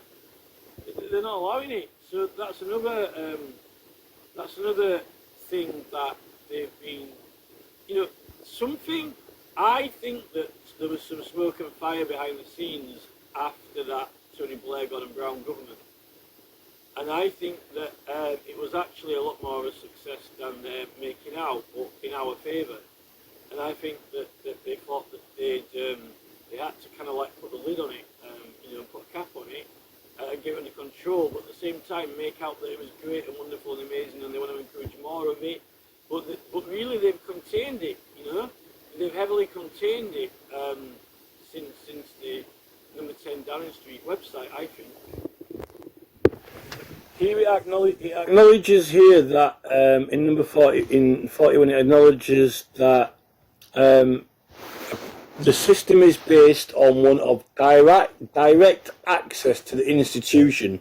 So that is the essence of the right to petition the king, right? Direct access to engagement, to access the institution. So you've got a legal right to kind of like plug into the government to like. The title of Erskine May's book is The Usage of Parliament, access to the institution. Like, we have a legal right to make use of the institution and to access it for usage. So this little part here on page 21, it tells you how the previous website worked for the Tony Blair government, the number 10 site. It said that the system was moderated by officials in government departments. So you could choose which department they wanted an e-petition to be submitted to of the government, right? They think that's responsible for that subject. So, like, theoretically, you could choose HM Revenue and Customs, right? You could choose HM Revenue and Customs, right? I mean, what about tampon tax? Like that Laura Corrigan's petition, which Theresa May advocated, and she succeeded in her petition by tampon tax has been reduced, right? That might have been if it had have been under the Tony Blair government, that might have gone to HM Revenue and Customs, but that's Jim Harris in charge of that. But at the moment, Jim Harris does not think that his department has anything to do with petitions, right? Which it used to do. But then there's this part here that says the full text of rejected petitions are published on the site unless the content is illegal or offensive. Well, they're refusing to publish some now, even if there's nothing illegal in it, or even if it's not necessarily offensive or got swearing in. But this is when they're not allowing us to use the privileges of Parliament. The whole point in Parliament is that things that are done under and through the jurisdiction and authority of Parliament, under the agency of Parliament, are protected, including petitioning. This is why the Parliamentary Papers Act exists. Now, they do. I've noticed they're going to talk about this later on in this paper. Probably it leads into the privileges section. They've actually got a privileges section, so I'm just getting towards that bit now. But they're not even making use of those rights when even what's the point of being protected from civil or criminal charges if you've got a legitimate issue to raise? But this is the thing, they've already extremely thoroughly and meticulously debated this subject. Very intellectual men, like First Baron Denman and Robert Peel, who we met at the police force, in the 1830s, right?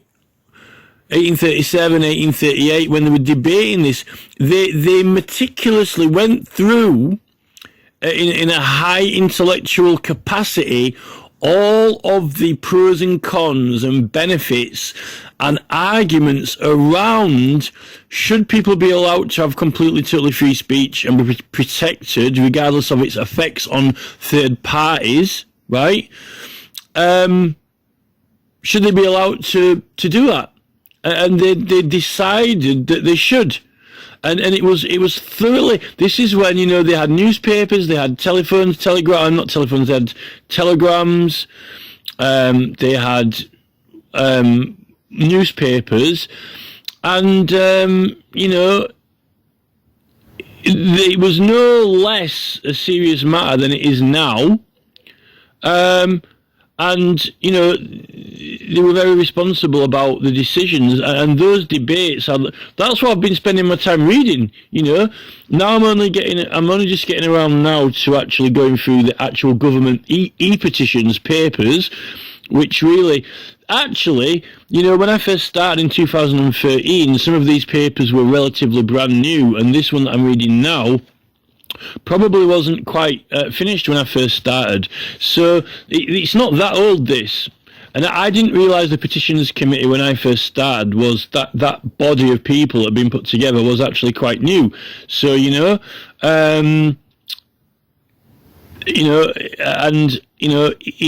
so much to learn about, you really need to learn the entire history of, what even petitioning is and how it came about and the laws around it, and then it leads you off into various different subjects.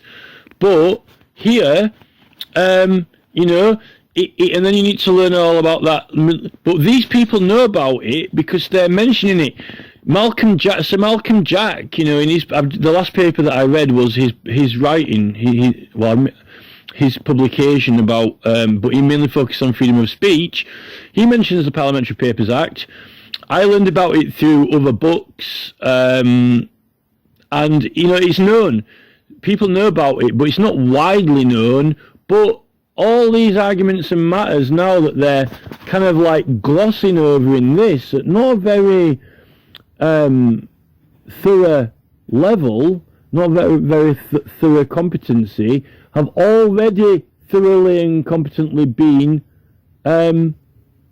resolved. And this is the thing.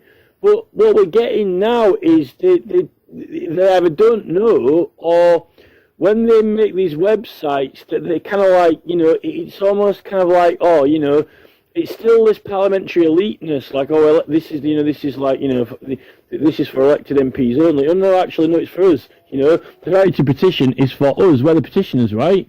It's not only for MPs. This is the thing. And if you can't get a matter resolved in any place out of Parliament, and if it only can be resolved in Parliament, right? Where else are you going to take the matter? And I think that's the point.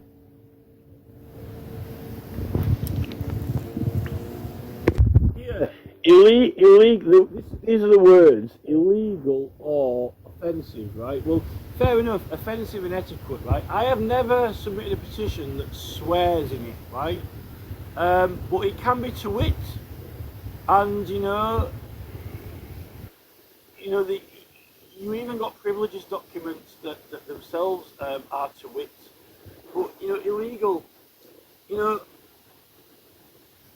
I don't really know what they exactly mean by illegal, but you might have to have some evidence presented in there in order to substantiate a claim or why a law should be changed. For example, heroin. Photos of people taking heroin could be illegal, but to substantiate a change in the law. Now this section here on page 21 is very concerning under 45, because it's saying that when they had the referral to different government departments from number 10 Downing Street, I've only just realised this, but the petitions were to the Prime Minister, number 10, and then he referred them directly to government departments, right? Now, it's true that you have a Secretary of State who is the head of each government department, but that is therefore only one MP. And even chief executives, for example, like Jim Harrow, permanent secretary, he's not elected. So they weren't actually getting put on the table and put into the petitions bag traditionally in the House of Commons, and it wouldn't have. How can that have been through the procedure manual, the manual of business in the manual of public business? And what would you select for a matter of privilege if it was an issue of privilege with your petition, right? You know, a petition of a privilege by e-petition when they're dealt with by the House of Commons, because it has to be claimed and the Speaker has to sort it out. And even the Committee of Privileges is in the House of Commons. So what? It isn't a government department unless you put maybe justice. But now they don't like you doing petitions about justice or about the Ministry of Justice, but they must have had that on the list back then. It would be interesting to see the list of departments. Now, whenever you touch on matters of justice and things like that, they don't like it. You know, so if you had a matter of a clarification on about a point of law or something, or wanted to get a law changed, you could go to the Ministry of Justice then. So, in a way, but MPs are meant to vote, and petitions get written down with their votes and things like that. It's a critical function of the House of Commons. So, in a way, it was in a way really like giving the Prime Minister the sole jurisdiction over petitions and cutting out all the other ministers. When petitioning Parliament, you're going to be petitioning the Assembly of elected members, you know, so they can decide whether they're going to vote on them. They can be voted on or referred to committees. So, now, what it says here is, this will present a significant transfer of responsibility, well I'd say power, and therefore cost from the government to the House, but we consider it necessary to ensure that now get this bit, House retains control of the petitions which are presented to it, not least because of the consideration of parliamentary privilege. Well, that's what I just said, which we discussed below. Well, like we're going to get onto the parliamentary privilege part now in a minute. It also is appropriate that moderation of petitions should be carried out by the same team which is responsible for advising and supporting petitioners in the way as we discussed above. We recommend that the moderation of the jointly owned system, that is the examination of petitions to ensure that they comply with the resolutions of the side, should be carried out by Petitions Committee staff advised as necessary by officials of government departments. But the officials of government departments, does that mean the Secretary of State? Because government departments are not elected MPs, and they themselves don't necessarily have the privileges of the House of Commons, right? Because they can actually be prosecuted. Members of the government, I've read, can be prosecuted. This is House retains control of petitions. Well, so under number 10, Downing Street, when they went directly from number 10 Downing Street petition website to a Department of Government, it was saying that the Department of Government had the right to decide what petitions were valid or not. But they're not elected MPs. And I don't actually think, unless it was the Secretary of State themselves who is an MP, I don't actually think that, for example, Jim Harrow, the permanent secretary, or any other Department of Government permanent staff who are not elected, have a legal right to make any decisions on petitions, because we didn't vote for them to represent us. And they're not voting on it in the chamber whether they decide, you know.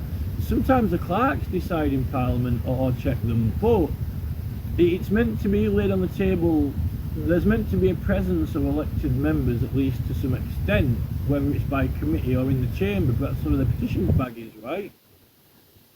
And it means that non-elected members of government might be trying to make decisions on what our rights are or are not, on what we can say and what we cannot say, right? When the right to petition gives us the right, the subjects, to petition without judgment, without being prosecuted or imprisoned or having any orders made against us, for at least the functions of that process to facilitate it.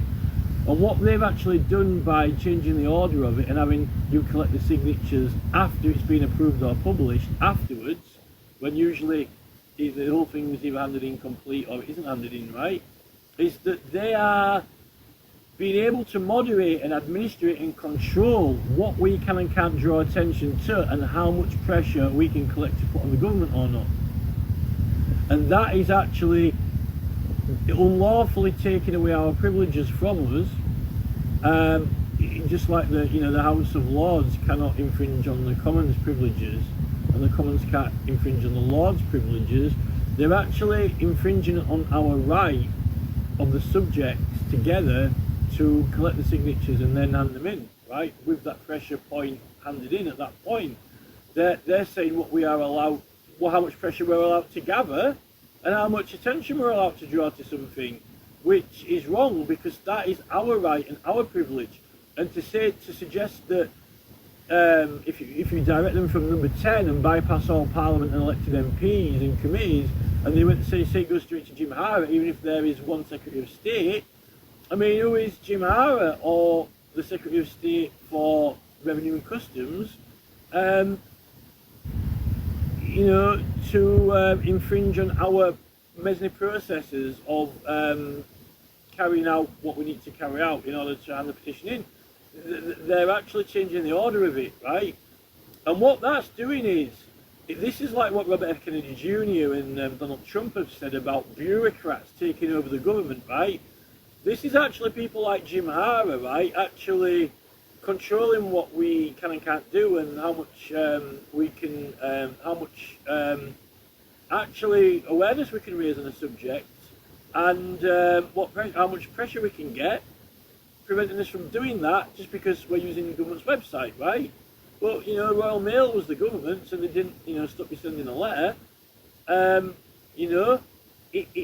What it is it's non-elected departmental government actually taking control of politics, and this is what they're doing. And this is when you get things like when you're investigating illegal road signage, and then you start getting the speed cameras trying to get you, and strange roadworks appearing, right? Strange roadworks appearing, and strange things happening to the legend signs over the motorway, messages and things like that, and you feel like the government are after you, out to get you.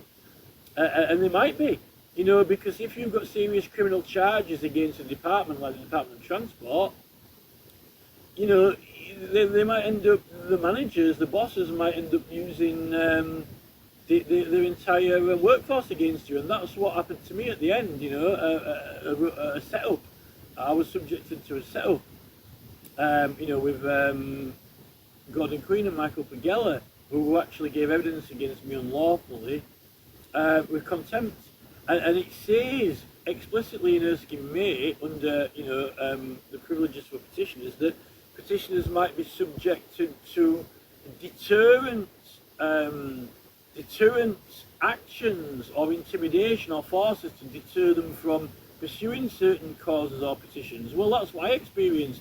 I was getting my letters, I had my letters opened in the mail from the courts, which is a very serious crime. I reported it and nothing was done about it. The police didn't do anything, the courts didn't do anything, yet it says that it's quite a serious thing to happen, and I was getting no support. I was getting ignored by the courts and by the police because they just didn't care, and I was actually being subjected to quite serious intimidation through the whole process, and actually I'm going to be protected from that. It's a contempt, when you're up against these big guys like Jim Hara and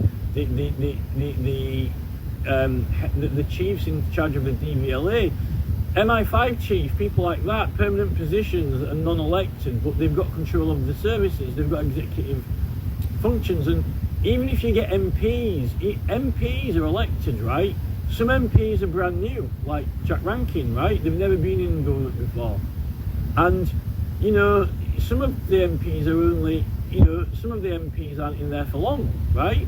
They might not even really know the full workings or order of the government. They might just go into the chamber a few times, have a few surgeries, they might have a bit of an introduction, but, they might, like George Galloway, although he'd had a lot of time in government before, he got sworn in, and he only had a very short time in government.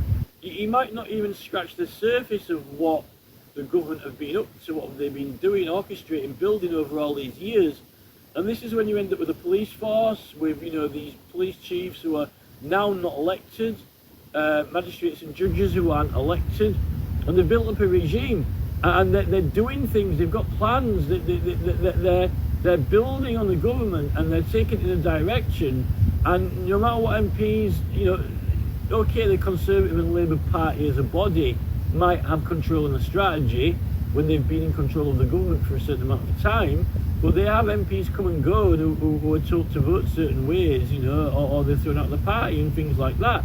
So this is where you've got this bureaucratic control, which, and then they're deciding actually now, what powers we've got. They're pretending they're helping us and providing a facility that we're paying for, but really, you know, people aren't putting them in the newspapers anymore. You know, they're not putting petitions in the newspaper anymore because, you know, firstly, they don't take the tax off it, they don't give us a tax discount when they're meant to, and they put the prices up anyway, so we can't afford it. I know that there's social media online, but it's something to get it in a newspaper because it's, you know, there's something official about a newspaper, you know, and even the London Gazette. So, you know, this heavy moderation is out of order. It's unordered moderation, because what it's doing is it's offering you a platform if you agree to a lot of terms and conditions that aren't lawful. And this is what these mobile phone companies are doing, and platforms. They're like, consent, submit, accept, and then you'll have to agree to everything that we want, right? As if you're giving up your rights. That's really a little bit like what the Petitions Committee are doing, because, but they're not allowed to, because they're not allowed to prevent you from sharing it or collecting signatures. But what they're saying is, well, you know, you're not going to do it on this website, but we paid for it, right? We paid for it. We're paying for it. This is the thing. And we elected these people to represent us, right? And they don't want to become the fall guy, or they don't want to become, you know, whatever, you know, you know, they don't want the reputation damaged by things that, you know, people can petition about. Yet there's no other place for redress, because you don't seek redress through the courts or tribunals or places out of Parliament for these things, you know. This is the thing. So they're really, it's an extremely powerful resource, and they've really overstepped their mark of control over it. In fact, it's meant to be the way by which we control them. And you know, okay, it's the poor man. It's the poor man's avenue of redress. It's not like, you know, you're a multi-million-pound company and you can get a parliamentary agent and get them to draw up some legislation, and you can get sponsors for it, and you can just try and get an entire piece of legislation through, or a private bill. It's not the rich man's redress. It's the poor man's redress, but yet a powerful one, particularly when it collects a large demonstration of people, like 3 million. And this is when you get the government using evasive tactics, like with Michael Westwood's petition, you know. So that's that, you know. But I'm actually keen to try and get through some of this now and get onto this privileges part, which they've actually included and acknowledged, which I wish I'd have found. I wish I would have read this paper. This paper was probably, it wasn't available in 2013, but it definitely was available in 2015. So I want to get to this part what they start mentioning privileges. Right, so now we're on to page 22, right, item 47. So this is going to be interesting, because this is the threshold for the publication. So this is actually one of our main subjects of concern. And then on the next page, it actually gets onto parliamentary privilege, of which it's got about nearly 2 pages worth of parliamentary privilege issues. So I'll just read this. This is important. The threshold for publication is probably one of the most important issues. So this is actually quite important. So straight away in number 47, it's saying that they were suggesting to put a threshold on the number of supporters for an e-petition, right, before it was published for signature. I don't know whether this is referring to the previous number 10 site or not, but it says around 1 in 5 of the petitions, e-petitions, which have been submitted through the current site have attracted fewer than 3 signatures. So 1 in 5 got less than 3 signatures, so that's very few. And as many as 42% of them, so that's nearly half, fewer than 6.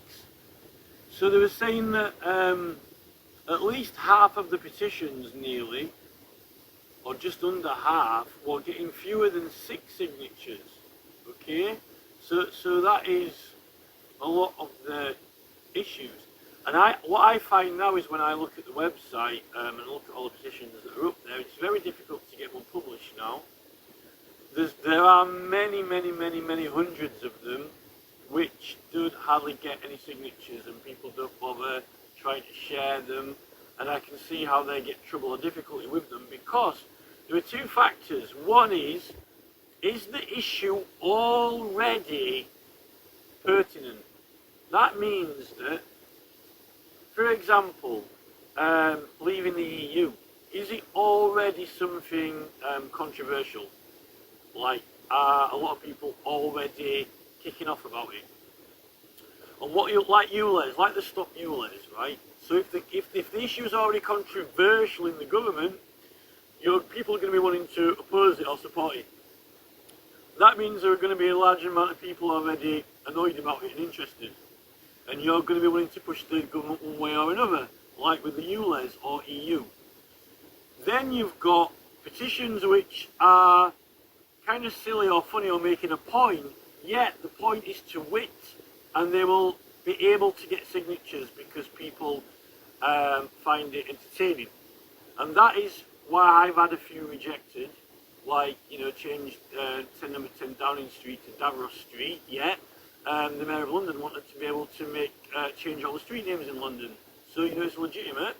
Or Keir Starmer's Pension Act, which they said we can't do, because it's about Keir Starmer, yet there's an act in his name, right? So, now all the other petitions, which might be serious or important to one person or a small number of people, are very difficult to get people interested in. And one petition like that is actually the petition which was to get rid of the limits on petitions, get rid of the character limit on them. Like the Wales petitions allow a lot more words and characters, but it doesn't really help you out that much because they still come up with ridiculous excuses to reject them, like Gareth Price does. Or have a few number of signatures, like only need 2 signatures to get it published. Now what I found by doing that in Wales, doing petitions with the Senedd, is that it still doesn't help. It's a lot less of a pain to have to get 2 signatures than 5, but it's still a pain. And they're still rejecting them on ridiculous reasons, right? Who are these bureaucrats controlling our right to communicate with other citizens and raise awareness to other citizens and collect pressure from other citizens to make them do something? It would be something if we could make them publish the bloody petitions, right? So I'm not, even though, someone got that petition published to reduce the signature cap and the character limit and so forth, but no one's signing it, mainly because you would need to really put all of your time for like days, weeks and months into sharing that petition online and really badgering people in groups personally to get that petition going, and possibly even put some adverts in newspapers or pay for Google Ads to share it and things like that. And that person themselves, they were not making that effort, but yet they managed to get it published, which was a feat in itself, and then they just left it and thought people have got to want to sign this, but then it gets buried under the other petitions. If that petition would have got published in October with that EU petition, it probably might have got a lot of signatures. There are people who are, not many people start petitions, a lot fewer people start petitions than who sign them, right? Mainly because it's hard to get them published, and secondly, people are interested in it as a subject only in the issues that are raised when they matter, right? So there are various factors and the factors, when you can get the factors to work for you, when you know you're absolutely 100% guaranteed that people are going to sign this if you can get it published, that is the most highly likely chance where they're not going to publish it and not let you collect signatures because they know you're going to get them, right? And it's usually something that is extremely pertinent, right? So, like, you know, change Downing Street to Davros Street, or Axe Keir Starmer's pensions plan statute law, right? Not statute law, statutory instrument, right? So, you know, and I still think that this is completely illegal. It cannot be lawful when you have a legal right from putting the pen to the paper to when you hand the completed thing in, right? That is where the privileges of the right to petition are around, because then you're putting it into the government's hands. Now then they can choose to call for more evidence or witnesses or whatever, but you've got to have something substantial enough to substantiate a strong claim, right? You're going to have some evidence or facts, or you can't write anything, right? So they've infringed on our privilege. It's almost like the House of Lords, deciding, when there should be debates in Parliament or how many people can vote in Parliament. You know, if the House of Lords started telling the House of Commons, when and whom was allowed to vote, right? Then the House of Commons would start getting annoyed. And that's really what the House of Commons are doing. They're saying, we will decide how many people you are allowed to get to vote on your petition. Not that they have even voted yet, whether even allowed, there will be votes on it or not, right? Well, you've got the right to get public support, the right of the subjects, all the subjects. And we've been seized of a right, and it's been done very subtly, very supposedly innocently, and a lot of MPs probably don't really realise how much of a bad infringement on rights it is. They've actually hijacked the process, and they in a way, they have done us a favour and helped us, but in helping us, they've severely handicapped you. It's almost like, buying you a car and then breaking your legs, right? Or it's almost like, buying you a bag of sweets and then punching your teeth out, right? They've said, oh, we'll give you this petition site and help you, by the way, you paid for it, but we're not going to let you use it unless we say it, right? What's the point in that? It's effectively like you used to have a bicycle and you were riding around or walking around freely or catching the bus, right, to your own leisure, and then them saying, oh, why don't you have this car and ditch all that, but we'll say, when and when you can't use it and how far you can go in it and so forth, right? So, and how they got you to agree with that is consent, submit, accept. Consent, submit, accept. Well, you can't consent, submit, accept to the Bill of Rights because you get it, right? And it's the same initiative behind it. I'll say initiative because it's like the Tony Blair initiative, right? It's the mechanisms of implementation. Mechanisms of implementation from Tony Blair, right? What they've done. And it's like the mobile phone. Consent, submit, accept, and the next minute they've got all your information, they know everything about you, they're tracking you with GPS, and then you're dependent on it, and then, how can we, I don't want you to know all those things about me, but now they know them, right? They know all those things, yeah? And you can't get rid of that, unless you're like on 007 on James Bond film, when they drill it out the side of their head with a long drill bit, so they don't remember it anymore, right? They've stolen private information and knowledge through consent, submit, accept, and getting you to want and need it, and don't worry about this, don't worry about that. When we've gone on to the discussion of mobile phones and policies now, but it's important because in 1920, if a man was following you around with a clipboard, writing down every single thing that you did and making note of it, it would be stalking, right?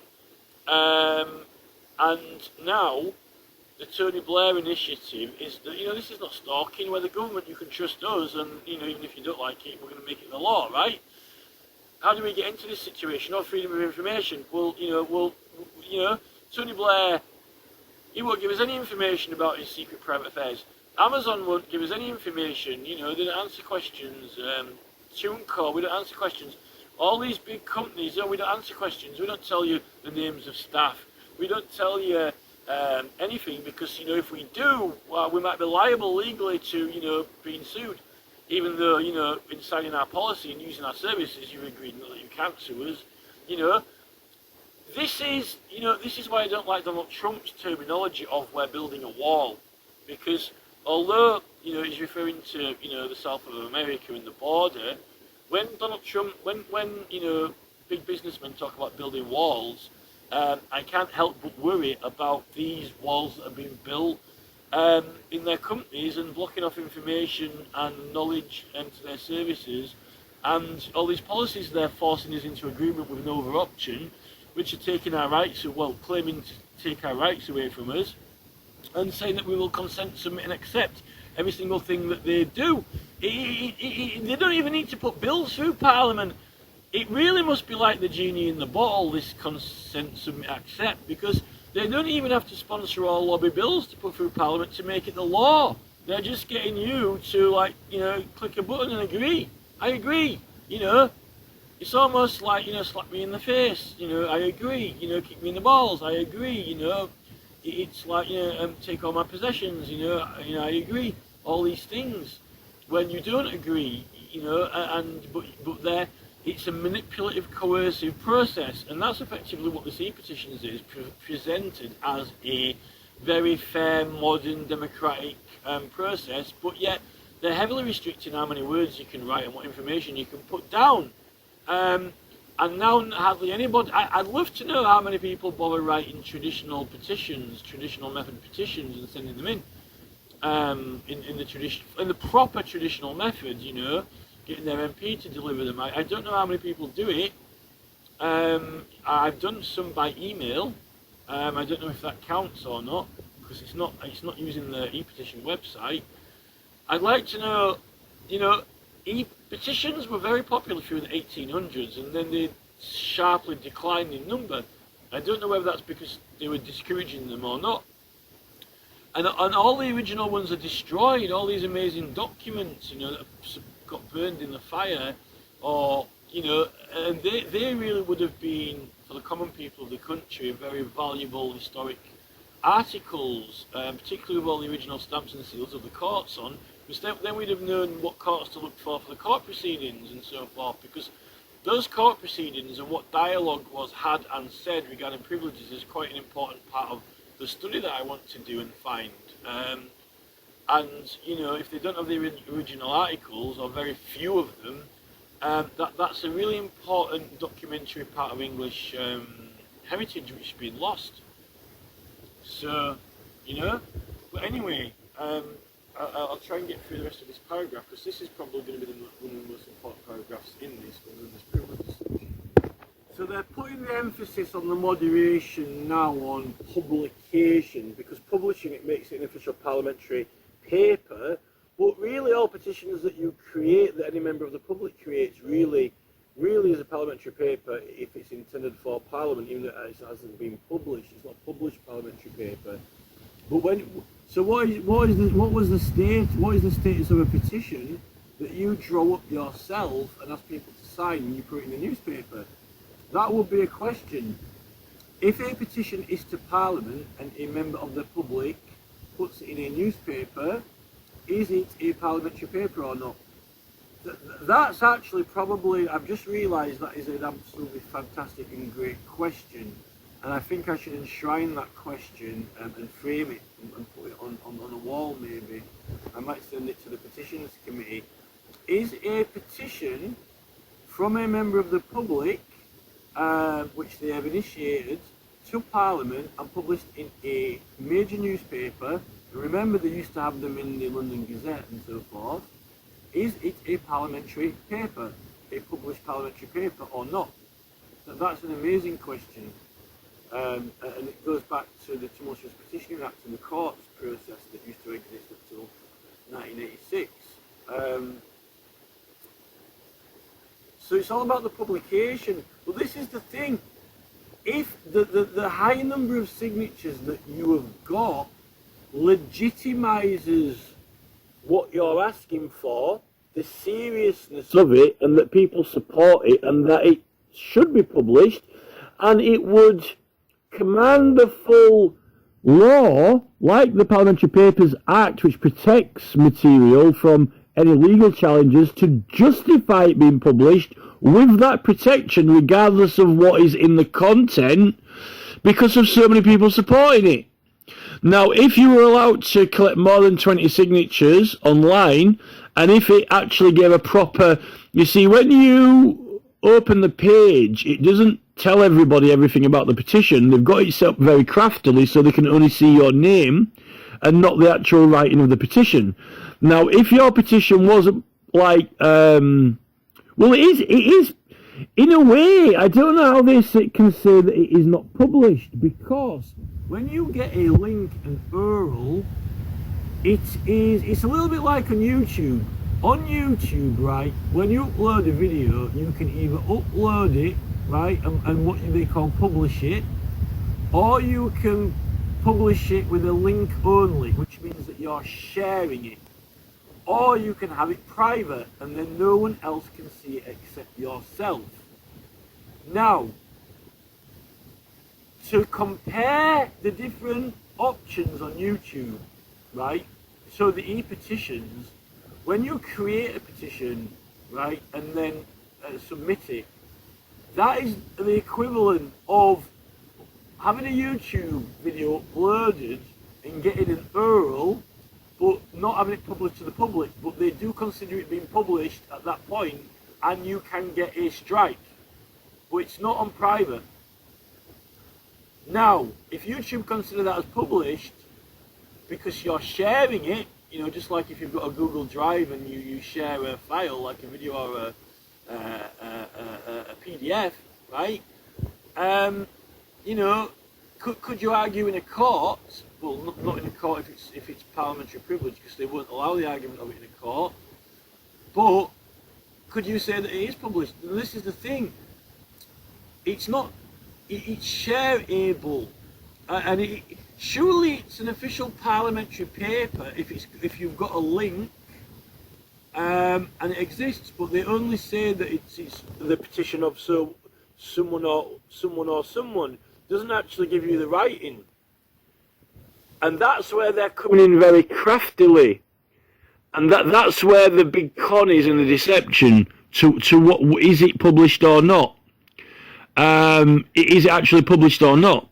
Now, if they would show the writing of it and you could collect more than 20 signatures, but they didn't actually have it on their website to browse, like the general public couldn't go on there and find it unless you managed to contact them or somehow you know, put it on a group or whatever, then you could collect as many signatures as you want, and potentially compel them to put it on the e-petition site, because, you know, 10,000 people say that this is a legitimate request.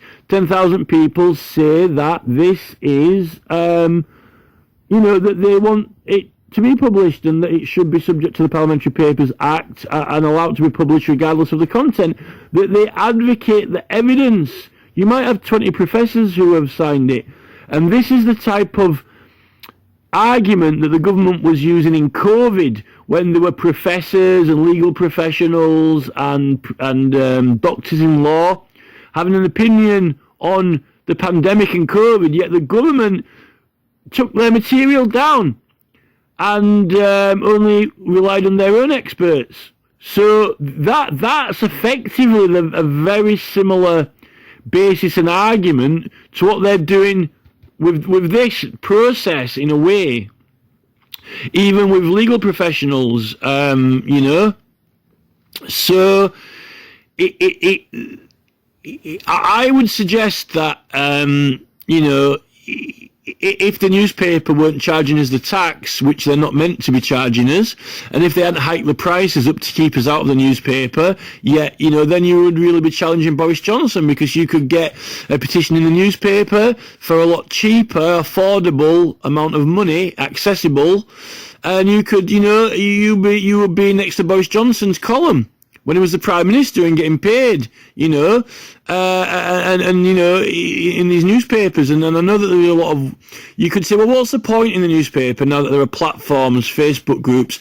There's something very sensible and professional and official about a newspaper, even if people in the newspapers don't, there are people who still don't go on the internet or use newspapers, there's something official about the newspaper. And when it was published in the newspaper or the London Gazette, sometimes it was a legal requirement in law that you've officially given notice. You have officially given notice to the public, and it's an official thing. Therefore, things like privileges, and if the police want to know if your petition is legitimate or not, and it's published, then it is. So is the petition that you write to the House of Commons and put in the newspaper, collecting signatures, is that a parliamentary published paper or not? If it is done through the right to petition the House of Commons, even if not ordered by the Speaker of Parliament, that would be a very good, legal argument to have in a court, but I don't know if you can argue that in a court. And this is the previous paper that I said. Those are the arguments that they're saying, arguments around privileges and the Constitution, but is it for the courts to decide, what the Constitution is and what our privileges are and aren't, or even the Supreme Court, because the Supreme Court aren't really allowed to decide. They're the Lords, and they're not meant to be allowed to decide on matters of the privileges of Parliament, the House of Commons, right? Because the House of Lords never could, so why should the Supreme Court, right? This is the thing. This is the dilemma that we've got. So, I think that it's particularly when you've got these bureaucratic governmental departments with non-elected people who even without MPs voting in the chamber or the Secretary of State being there, they've got a executive command. They can do things. There might not be new laws being made or new taxes levied or new liaisons with other countries or whatever. You might not have a parliament in session, but the country's machinery is working. Someone's sending people out to put roadworks on the road. Someone's controlling the signs on the motorways, road closed. Those executive functions can have a very large impact on the country, right? Like, suddenly everyone's electricity goes off, turn off the electricity. MI5 chief tells everyone to turn the electricity off, right? You don't need elected MPs for that, right?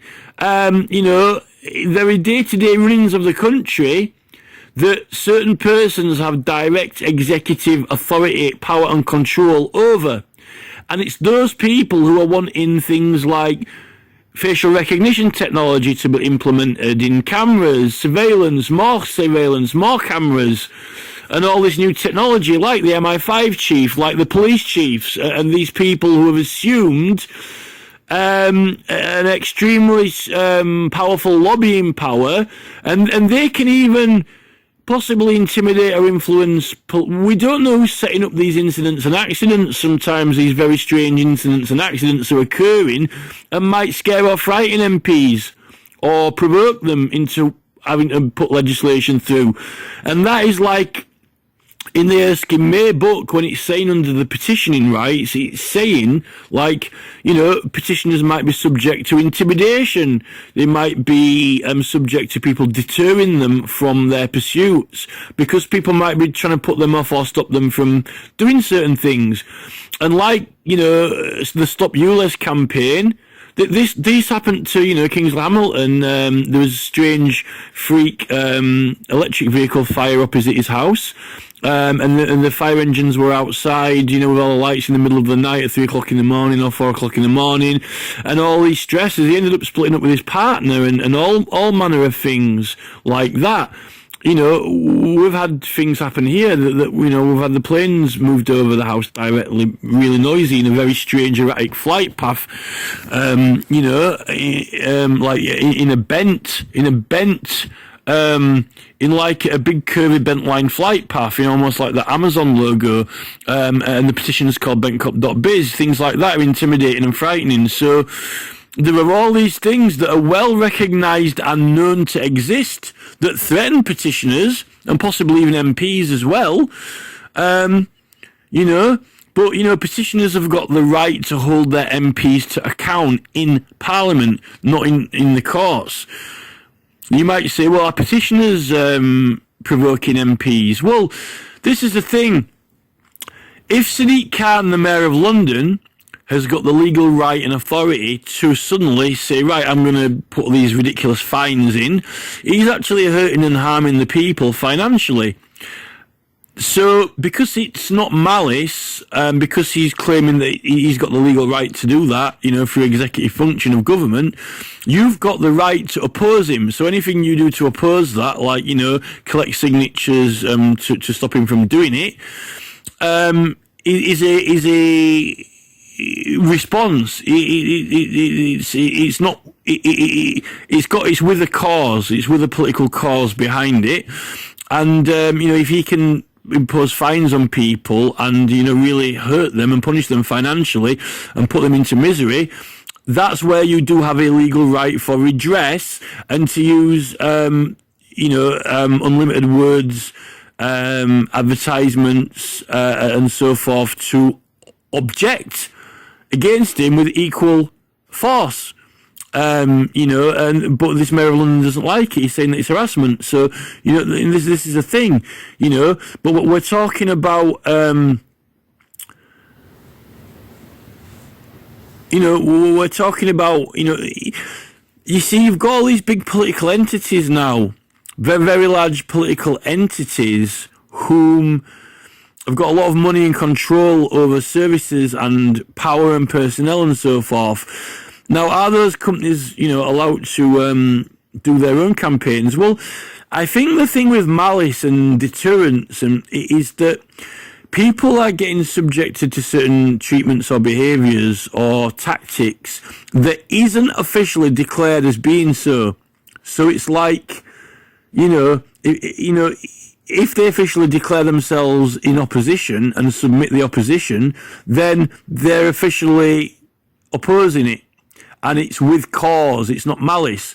But if they don't officially do that but still deter you, then it's malicious, because it's almost like, walking down the corridor and elbowing people and not saying that, I didn't like what you did the other day, and I'm objecting to it, and you're not officially declaring it or putting it in writing. If you just start, going down the corridor and just bumping people, and try to scare them and intimidate them, you're not claiming a cause, therefore it's malicious, and that is, I think that's the principle behind, the intimidation towards petitioners, or intimidation to MPs, Oh, look at Russell Brand, was suddenly these sexual offence charges come up against Russell Brand, and then the MP makes a statement to YouTube, and he gets his, Russell Brand gets all his financial funding cut on his website, yet he hasn't been convicted of any offence, and ministers aren't supposed to get involved in legal cases, things like that is a similar kind of thing to, petitioners getting intimidated, So, but anyway, I kind of went off topic a little bit there. This threshold for publication, what they've done is they've used a excuse for threshold of publication, and they've construed it into the collecting of signatures, which is the actual strength of the petition and its support, the ability to raise awareness of it, and the ability to exert pressure onto the government, right? And what they're doing is they're seizing and controlling that power, right? So they've got hold of your ability to not only raise awareness of a cause, but also your ability to put pressure on them. So it's almost like, well, we'll say whether you can put pressure on us or not. And then we'll say how much awareness you're allowed to raise on the subject or not. So to me, that means you can't petition, because the point of the petition is that you have a legal right to not just conjure it up or, create it, but you have the whole function of it. It's the collecting of the signatures, which is a part of the basis of it. And they're saying, well, we'll decide whether you can do that or not. Well, then it's not your right to do it. You don't automatically, therefore, have the legal right. You don't start with the right. What you're doing is you're asking the government if you can have the right to collect signatures from the citizens. Please, sir, can I have some more? Please, Mr. Jacob Rees-Mogg, can I share this petition? Excuse, that was a twist, didn't it? Please, sir, can I put pressure on you? Excuse me, MP, please, can I put pressure on you to act? Well, it depends what you're asking me to act for. I might grant you the permission. Oh, just a minute, I thought the Bill of Rights gave me petition. It is the right of the subjects to petition the King, his government, and all prosecutions and commitments for doing so are illegal, right? And you don't even need the Parliamentary Papers Act for that. So, so the law gives you that. But, or is it the right of all the subjects, which is all of them, the full collective of them, or just the right of the subject, which is one person? If it was the right of the subject, singular, to petition the King, then it would be the right of you yourself, one petitioner, but it says the subjects, plural. Now, is that limited to 5 persons through the Constitution? I doubt it. There was the Tumultuous Petitioning Act, which came along before that, and in a way, they're playing on the Tumultuous Petitioning Act's principles, but it's been abolished. The Tumultuous Petitioning Act has been repealed. There is no limit on the number. And it's not even within the court's jurisdiction anymore. So, and the 1688 Bill of Rights, the Tumultuous Petitioning Act was almost ridiculed after the 1688 Bill of Rights. So, there is no existing law which prohibits the number of signatures, right? So, according to the 1688 Bill of Rights, it's the right of the subjects, right? There's no number or limit. So how can these MPs impose one or come up with one? Excuse me, Jacob Rees-Mogg, can I please, will you allow me the right to ask more than 5 people to sign this petition? Please, you're not begging for the right. And on that basis is where we've been stitched up. And it's very similar to what they've done with the mobile phones, right? They've got us to consent, agree, accept, and then you've got limits to what you can do, because they make the policies up, right? But the policy for the right to petition is the 1688 Bill of Rights, isn't it? So, I wouldn't beg these people for the right to petition. I would demand it. And this is where the complaints comes in to these staff members who actually, they aren't fully and completely and totally educated on the full law and rights, which is, but the justices aren't anymore. The justices used to be, when it was in the 1960s and 70s and 80s, when it was still being, when it was still in the remit of the courts, but it isn't actually in the remit of the courts anymore,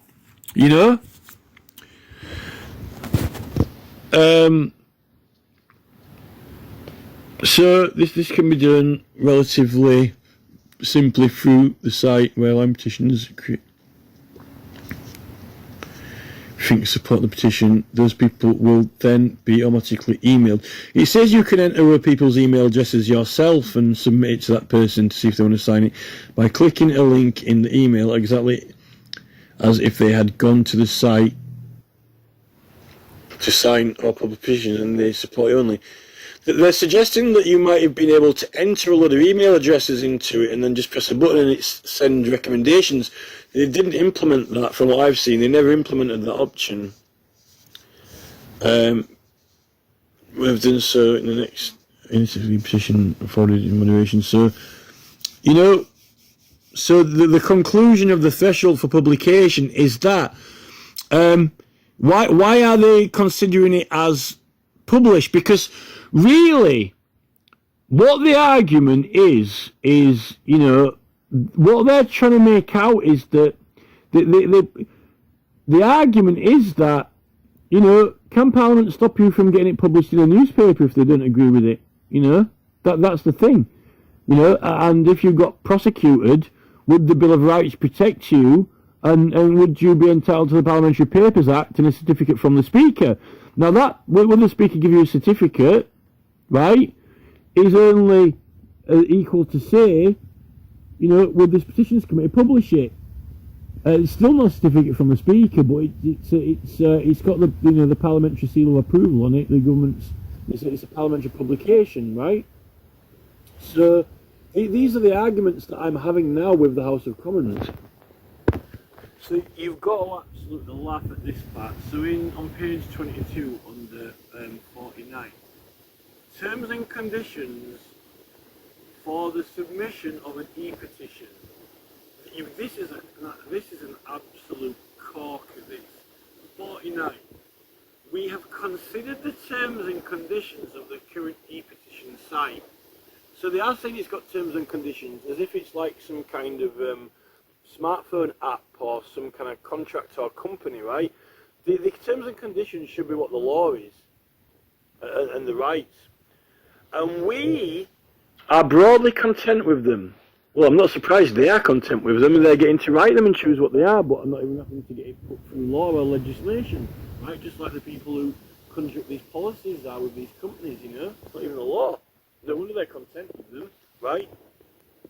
We have no desire to make the collaborative system any more restrictive than necessary. So, can you actually believe this? So restrictive than is necessary. How can it be necessary to restrict? The Parliamentary Papers Act would suggest that, you know, in the terms of law, in civil and criminal law, you know, that there are no restrictions. You know, it's meant to be freedom of speech. You know, what are the restrictions on the freedom of speech in the 1688 Bill of Rights? You know, restrictive. So they're saying that we don't want to make it any more restrictive than necessary. So that they're saying it is restrictive. So they're saying here, we're making it restrictive, but that's necessary. It's necessary to be restrictive, but yet there could not be any more. There could not be any more libertarian or legislatively free process in the existence of British history. It is the bona fide most supposed to be, in terms of the law, the most least restrictive thing that you could possibly do, right? Other than etiquette, supposedly. But you know, like I said, I've never put a swear word in a petition or anything that is considered a swear word or swearing or vulgar language, except, you know, other than to wit, you know, other than to wit. So it seems like it says here that they're admitting that they're making it restrictive, and that this would be necessary. But why is it necessary? Why is it necessary? Well, possibly because of, you know, the earlier things that we pointed out, like they don't want to turn into the fall guy, or Malcolm Jack end up in a straitjacket or whatever, or, you know, they're grappling with us. You know, Malcolm Jack's grappling that he's going on about, you know, or ending up them being turned into the effectively, like, you know, backbenchers or whatever. So, you know, they're admitting that they're making it restrictive. We recommend only one significant change to the existing terms and conditions, which is not a straightforward consequence of the transition to a jointly owned system, that the petitioners should be required to include a clear statement of the action which they want the government in the House to take as a result of their petition. Well, clear. Who's it clear to? Petitions have always been clear, or there's no point sending it, you know. This change was recommended by those running the existing system and appears to be an obvious way of focusing a petition and ensuring that the government and or House respond appropriately. As we note above, there is already an equivalent requirement for public petitions to the House submitted through the existing paper petition system. Well, I've never seen such a requirement. And, you know, why wouldn't it be subject to the normal rules of petitioning anyway? There's no reason to say that why this wouldn't be subject to those rules anyway, right? But actually, the e-petitions is not following the procedure where it's got to have the title and use the etiquette. It's the use of the etiquette that make it respectable. It's able to be respected. And the MPs still use the etiquette, so if they're wanting to modernise and become less formal, why aren't they dropping all the etiquette? They're not. They use the etiquette because then it gives them the respectability. By removing the etiquette on e-petitions and making it only kind of informal, it's removing our respectability. When we use respectability and the formalities, but also to wit, it is wit, that is respectable wit. If you remove the respectability of it and make it, you know, literally just almost like some kind of, you know, computer coding or whatever, there's no respectability to it. But even if it's not vulgar, you know, and then they're rejecting a lot of things that I said earlier. You know, I pointed out to the fact that, you know, it's meant to include the full spectrum of committees, functions and possibilities which are available to the entire House of Commons and Parliament, like, you know, all those different committees that exist. But yet they've been rejecting petitions to those committees, like, you know, forfeiture issues. They refused to publish them. Yet, you know, it said that it wanted to utilise every single committee and function, which it's not doing. So, you know, it's obvious there was a way of focusing petitions. There is already, they're claiming that, you know, it makes them better able to respond and give a response, right? When you get your 10,000 signatures to give a response. I can't see why the government wouldn't be able to respond to anything, because it would suggest that if you write a letter to the government, which isn't a petition, just a letter to them, or write to your MP, that they can't respond appropriately, or they can't reply appropriately, or they can't even give a reply, you know. It would suggest that, you know, normal communications to the government of any spectrum or variety are not response able. If any letter to the government is able to be responded to, then why shouldn't any petition to the government be respondable to? You know, that's the question. And on that, we're going to turn the page now to the parliamentary privilege section, which is about just short of 2 pages, which this will be interesting. Right, so this is absolutely astounding. So this is the 2014 to 2015 e-petitions collaborative system, right? HC paper 235. HC paper 235, right? Page 23 on parliamentary privilege. Now, all this first start here. The most important thing about this is that it's got a section on parliamentary privilege. Now, not only has it got a section on parliamentary privilege, it's got, it's actually got a page, one whole page here, and just over a half on parliamentary privilege, not just like a paragraph. of which 2/3 of the first page spend time setting out just the normal petitioning process, which they've already discussed.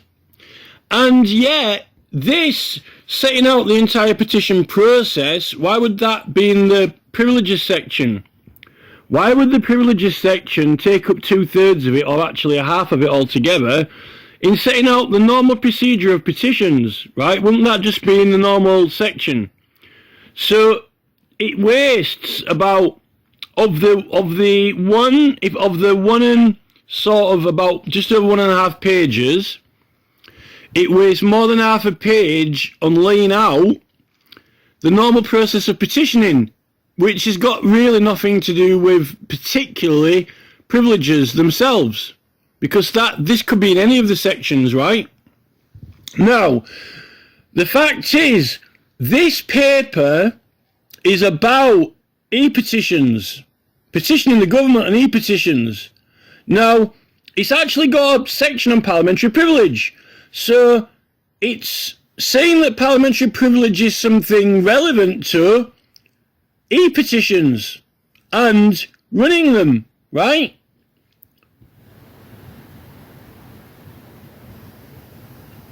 To ensure that no material is published which would be inappropriately protected from court action as a result of the application of parliamentary privilege. Well, how can it be inappropriately protected? If it wasn't inappropriate, then it wouldn't be getting court action, right?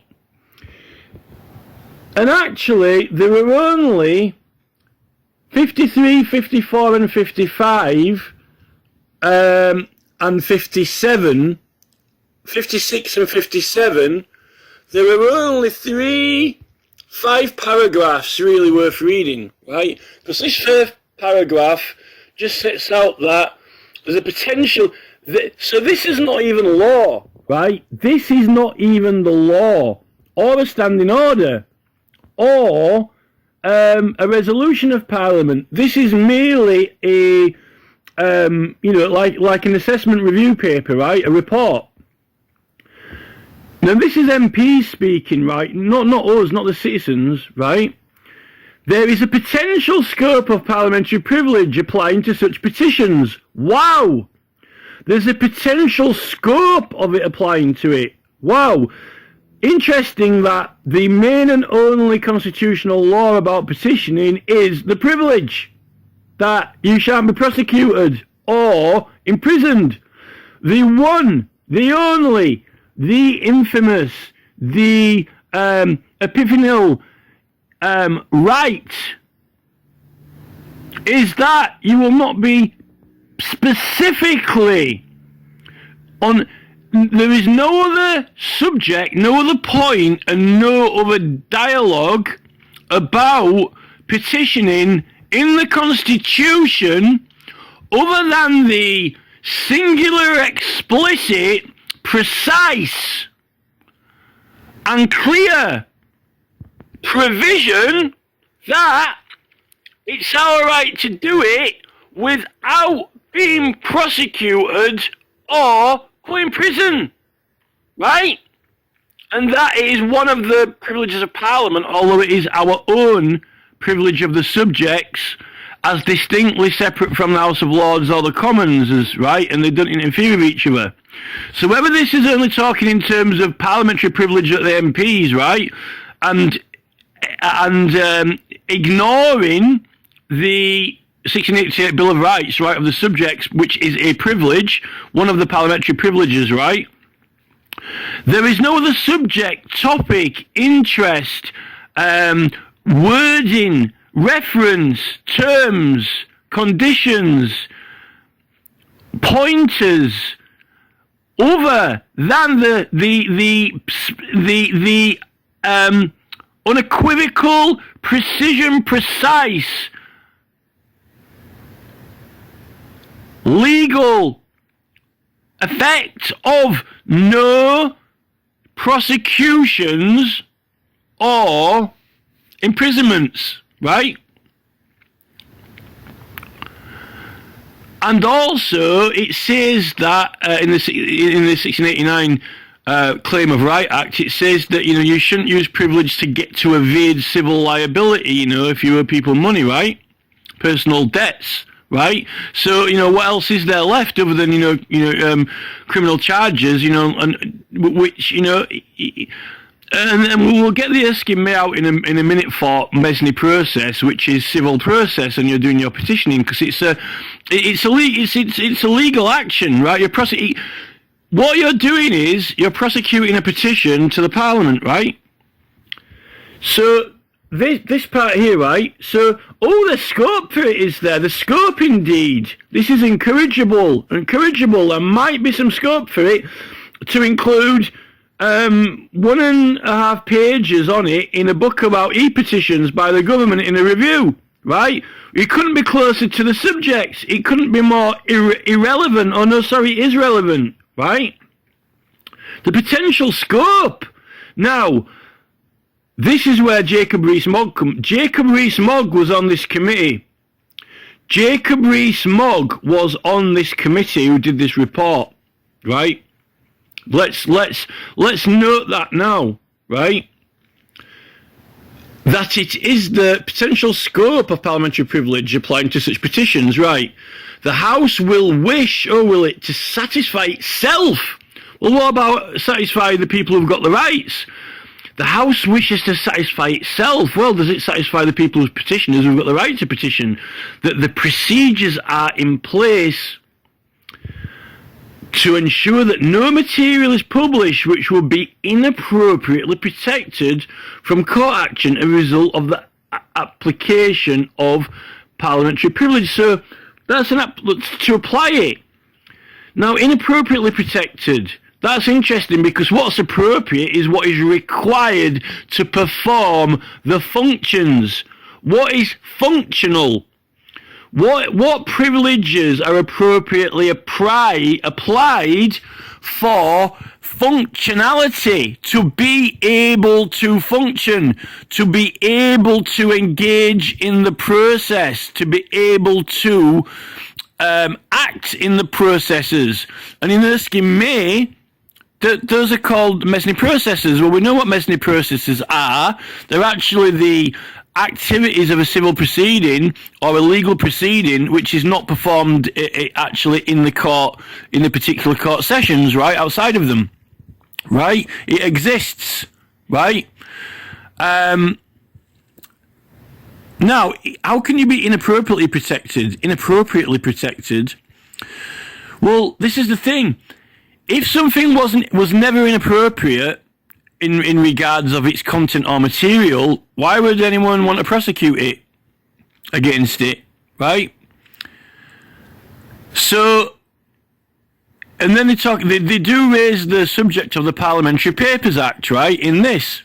And they're trying to make out that, it shouldn't have anything to do with the Parliamentary Papers Act until afterwards. But the Parliamentary Papers Act is usually only if there's something inappropriate, right? Why would somebody want to bring a civil charge against you or prosecute you, right, if it wasn't inappropriate? They wouldn't, right? So what they're actually saying here, right? Let's just get a grip of what they're actually saying, right?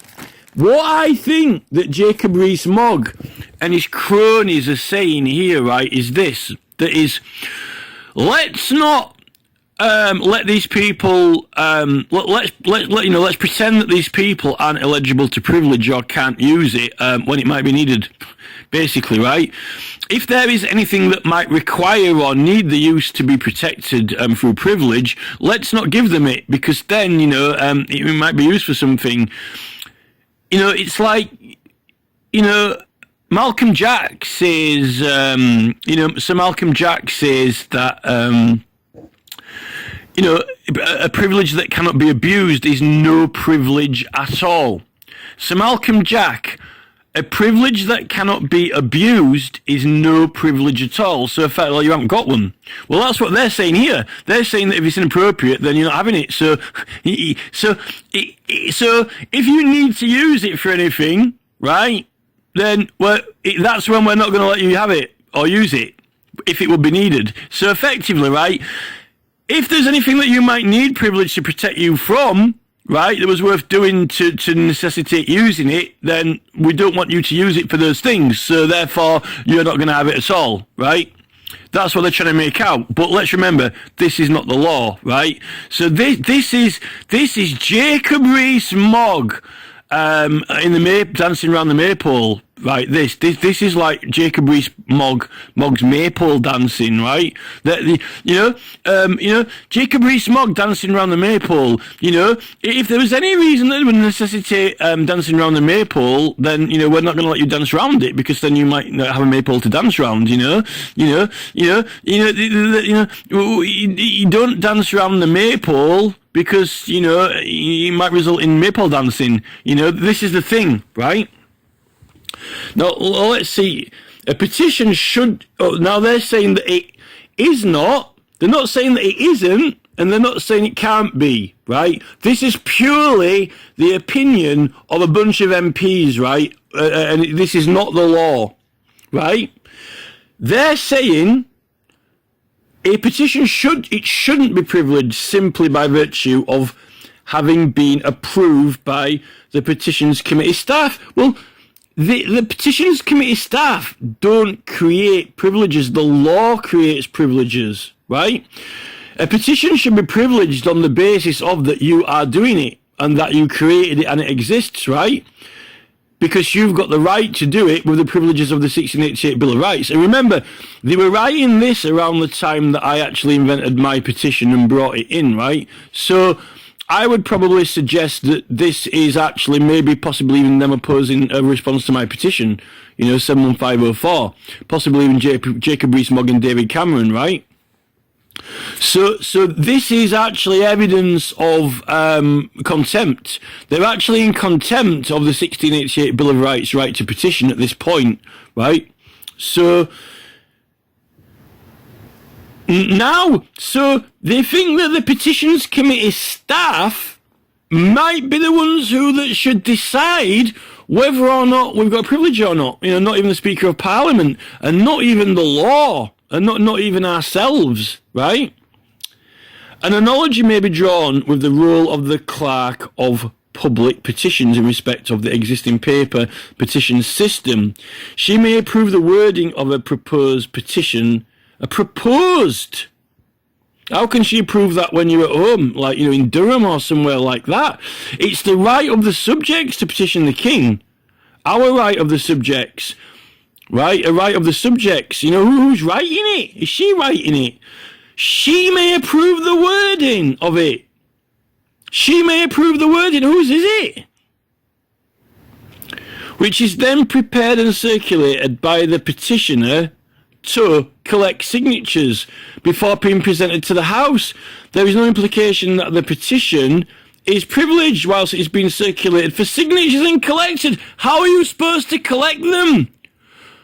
What if someone obstructs you from approaching a citizen to collect the signature?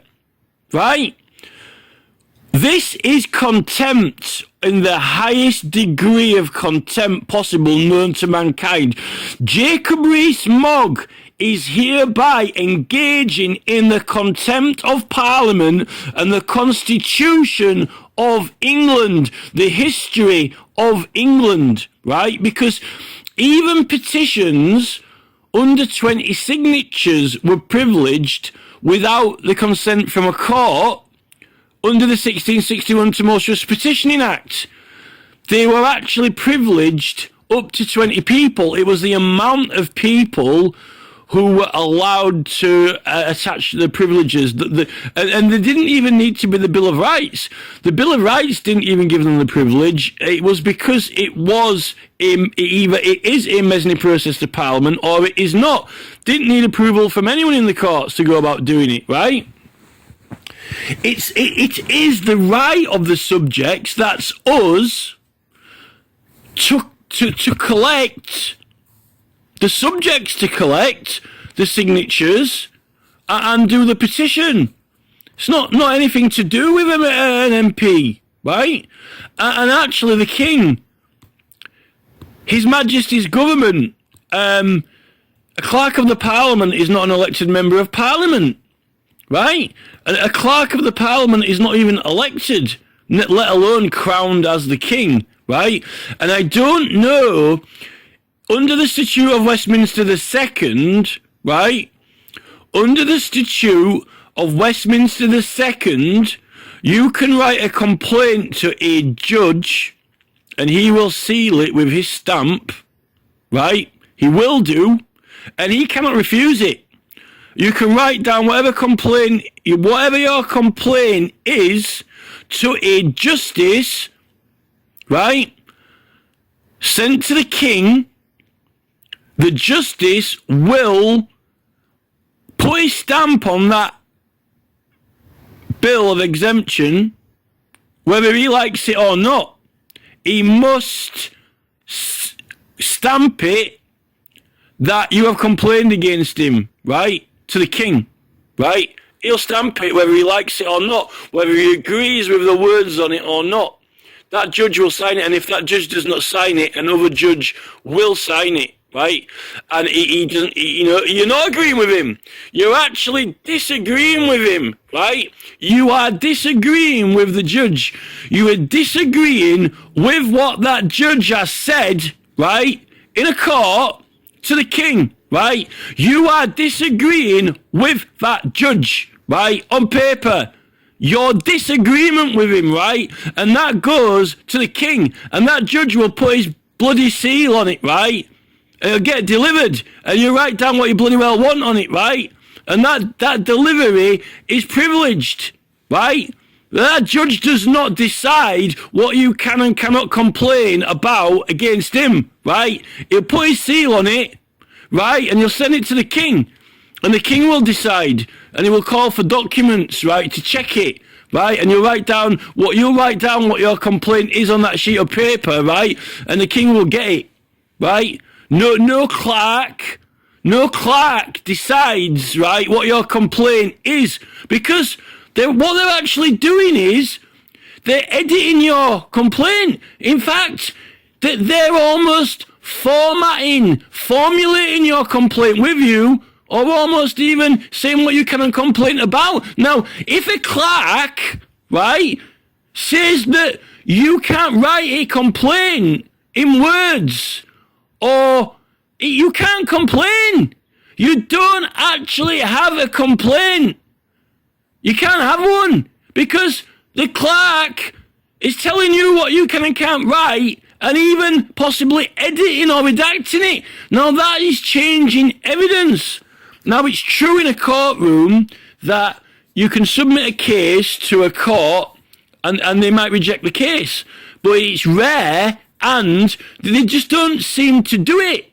They don't seem to do it. So why are the Petitions Committee in Parliament seeming like they're just rejecting all these cases? If the number of... And the thing is, it's the Crown Prosecution Service who are bringing them, right? Can you imagine if, the Crown Prosecution Service didn't exist and all prosecutions were brought by solicitors and half of them were getting rejected, right? Then, you wouldn't have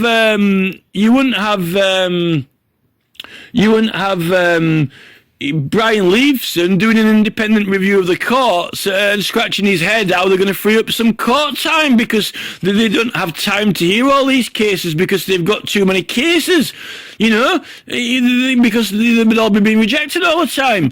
Wouldn't it be a treat if half of the Crown Prosecution Services prosecutions were being rejected? This is the thing. I don't think that many cases are getting rejected on the civil claims website. I don't think that half of them are getting rejected. I think that people can make competent claims. What this is the Labour Party and the Conservative Party, right, are using partisan politics like there's no tomorrow. Like hell fury. This is partisan politics on steroids and in overdrive against the people.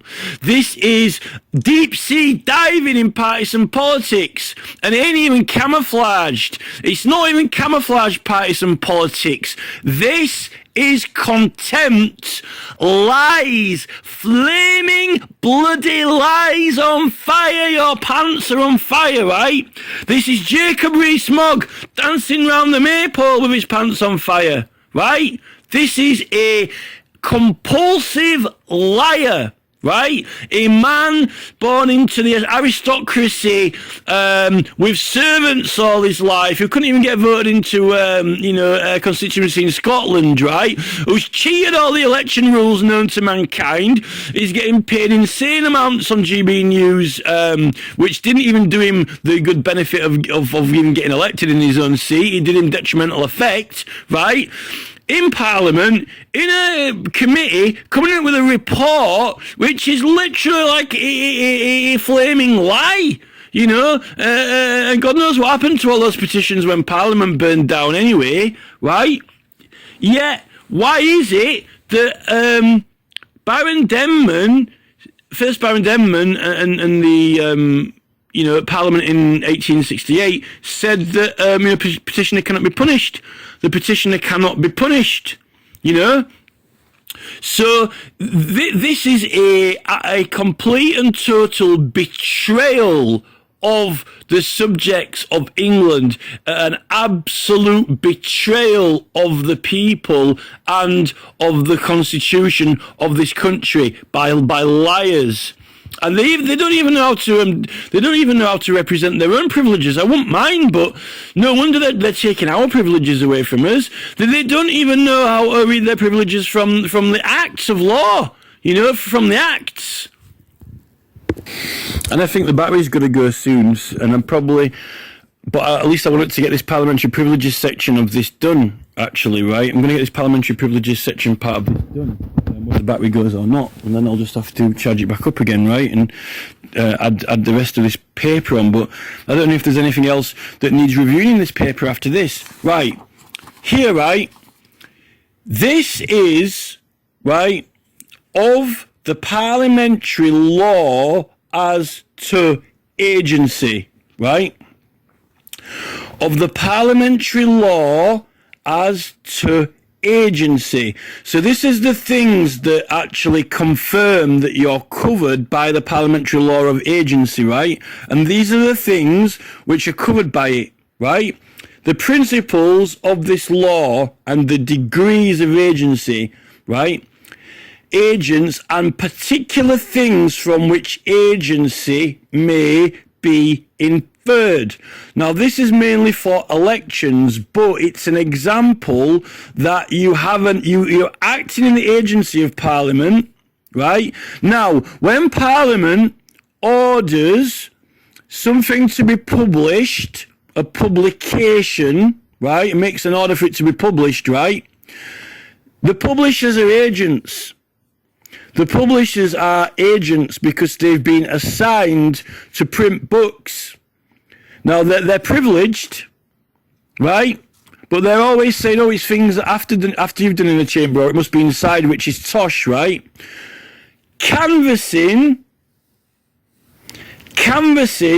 is one of the particular things of which agency may be inferred.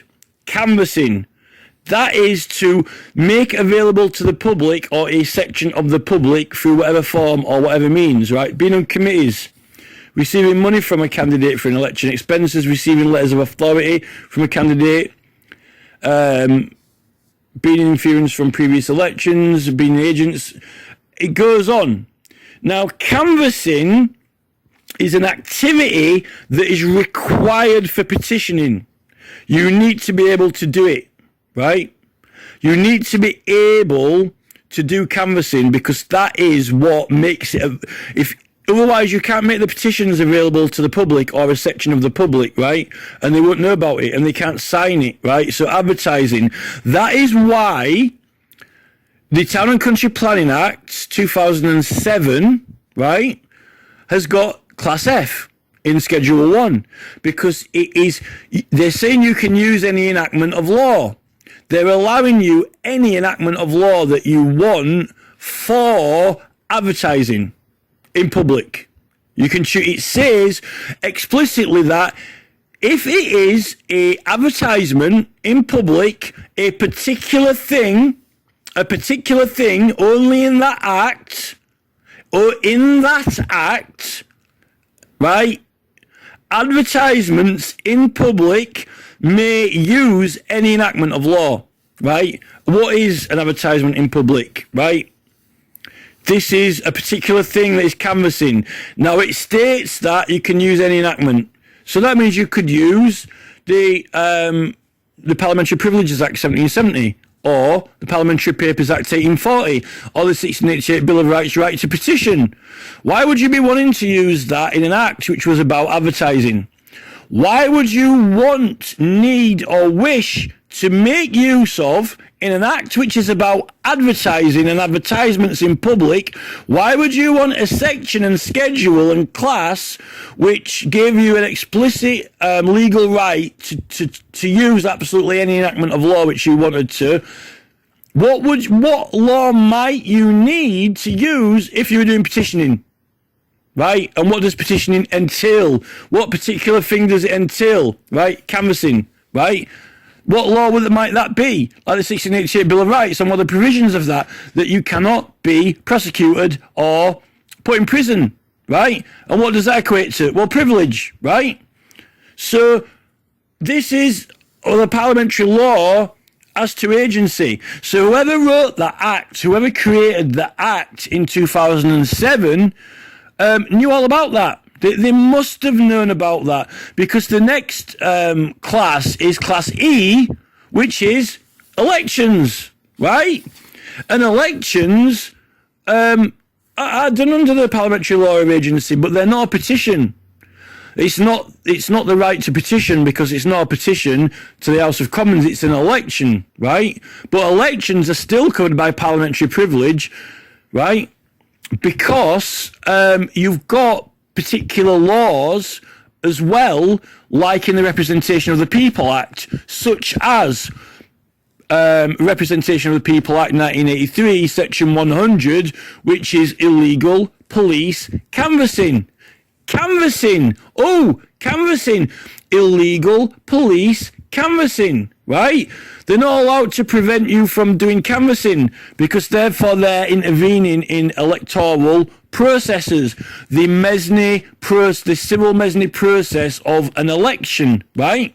Illegal police canvassing, particular things from which parliamentary agency may be inferred, right? So it's actually it's a criminal offence for the police to get involved in or disrupt or intervene canvassing, right? On mesne process of an election, right? Under the Parliamentary Law of Agency, right? Now, what have we got that's similar to that? Oh, look, right?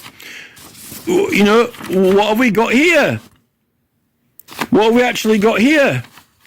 Well, this is Thomas Erskine May's book about parliamentary procedures, right? And this is actually the section on petitioning, not on elections. This is not the section on elections, election canvassing, or parliamentary agency for elections. This is petitions. Petitions, right? Now it says misconduct affecting petitioners and others soliciting business before either house. The word before in the dictionary means in order to, right? If you're soliciting business before a polling station, right, you're not doing it in the polling booth or stood at the reception desk getting checked in at the polling station. Business before being polled, right? Business before being polled. Is that actually stood in a poll booth? No. Business before a polling station is canvassing. Before meaning in order to a polling station, in order to Parliament. Principles of this law, the Parliamentary Law of Agency, particular things that it can be inferred from. Canvassing, right? And here is petitioning. Petitioners and others soliciting business before either house in order to, right, before the polling station, before either house, right, in order to, how you can do canvassing in a polling station booth, I don't know, unless, you know, there is no such thing as a campaign from either party. It's merely, the only thing you get is your bit of paper when you get in the booth, and that's all you ever see, click box A, B, or... I'm about to start another camera now because the battery went on that one. So, is the only thing that you ever see in a parliamentary election the sheet of paper when you get into the poll booth with like 5 names written down it? Rees Mogg, Theresa May, and David Cameron, all Conservative candidates, Carla Denyer. This is the thing. I've never seen anything in my life to do with any political party, no canvassing until I get into the poll booth. When I am before the poll booth, when I am in the presence of the booth itself, before me is the poll booth. I am in the presence, I am before the poll booth, and now here is the paper.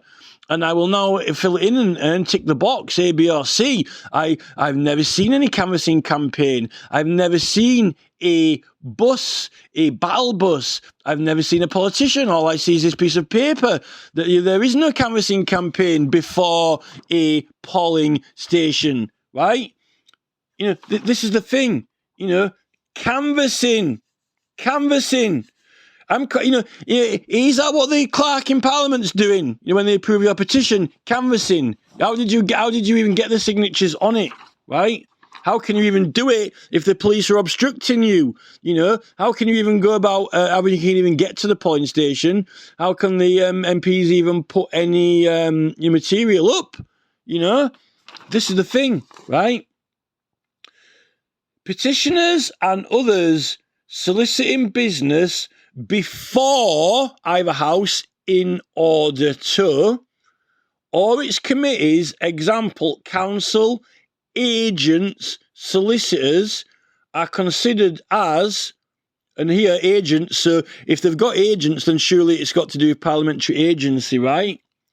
Under the protection of the High Court of Parliament. That is privilege, right? And this is 1688 Bill of Rights right to petition privilege, but also parliamentary privilege, only in the same way that the House of Lords privilege is a parliamentary privilege, but it's not the House of Commons privilege, which is parliamentary privilege, which is not the privilege of the subjects, which is parliamentary privilege, right? Under the protection of the High Court of Parliament, an obstruction of or interference with such persons in the exercise of their rights. Well, there's not much interfering with those persons, if Parliament have taken the petition off them and the clerk's handed it in and the MPs are debating it, because, there won't be much interference with you because you're not there, right? So there can only be interference, when it's possible to interfere with it, because they've got the black rod in Parliament, What's he going to interfere with? Unless you're misbehaving in there, right?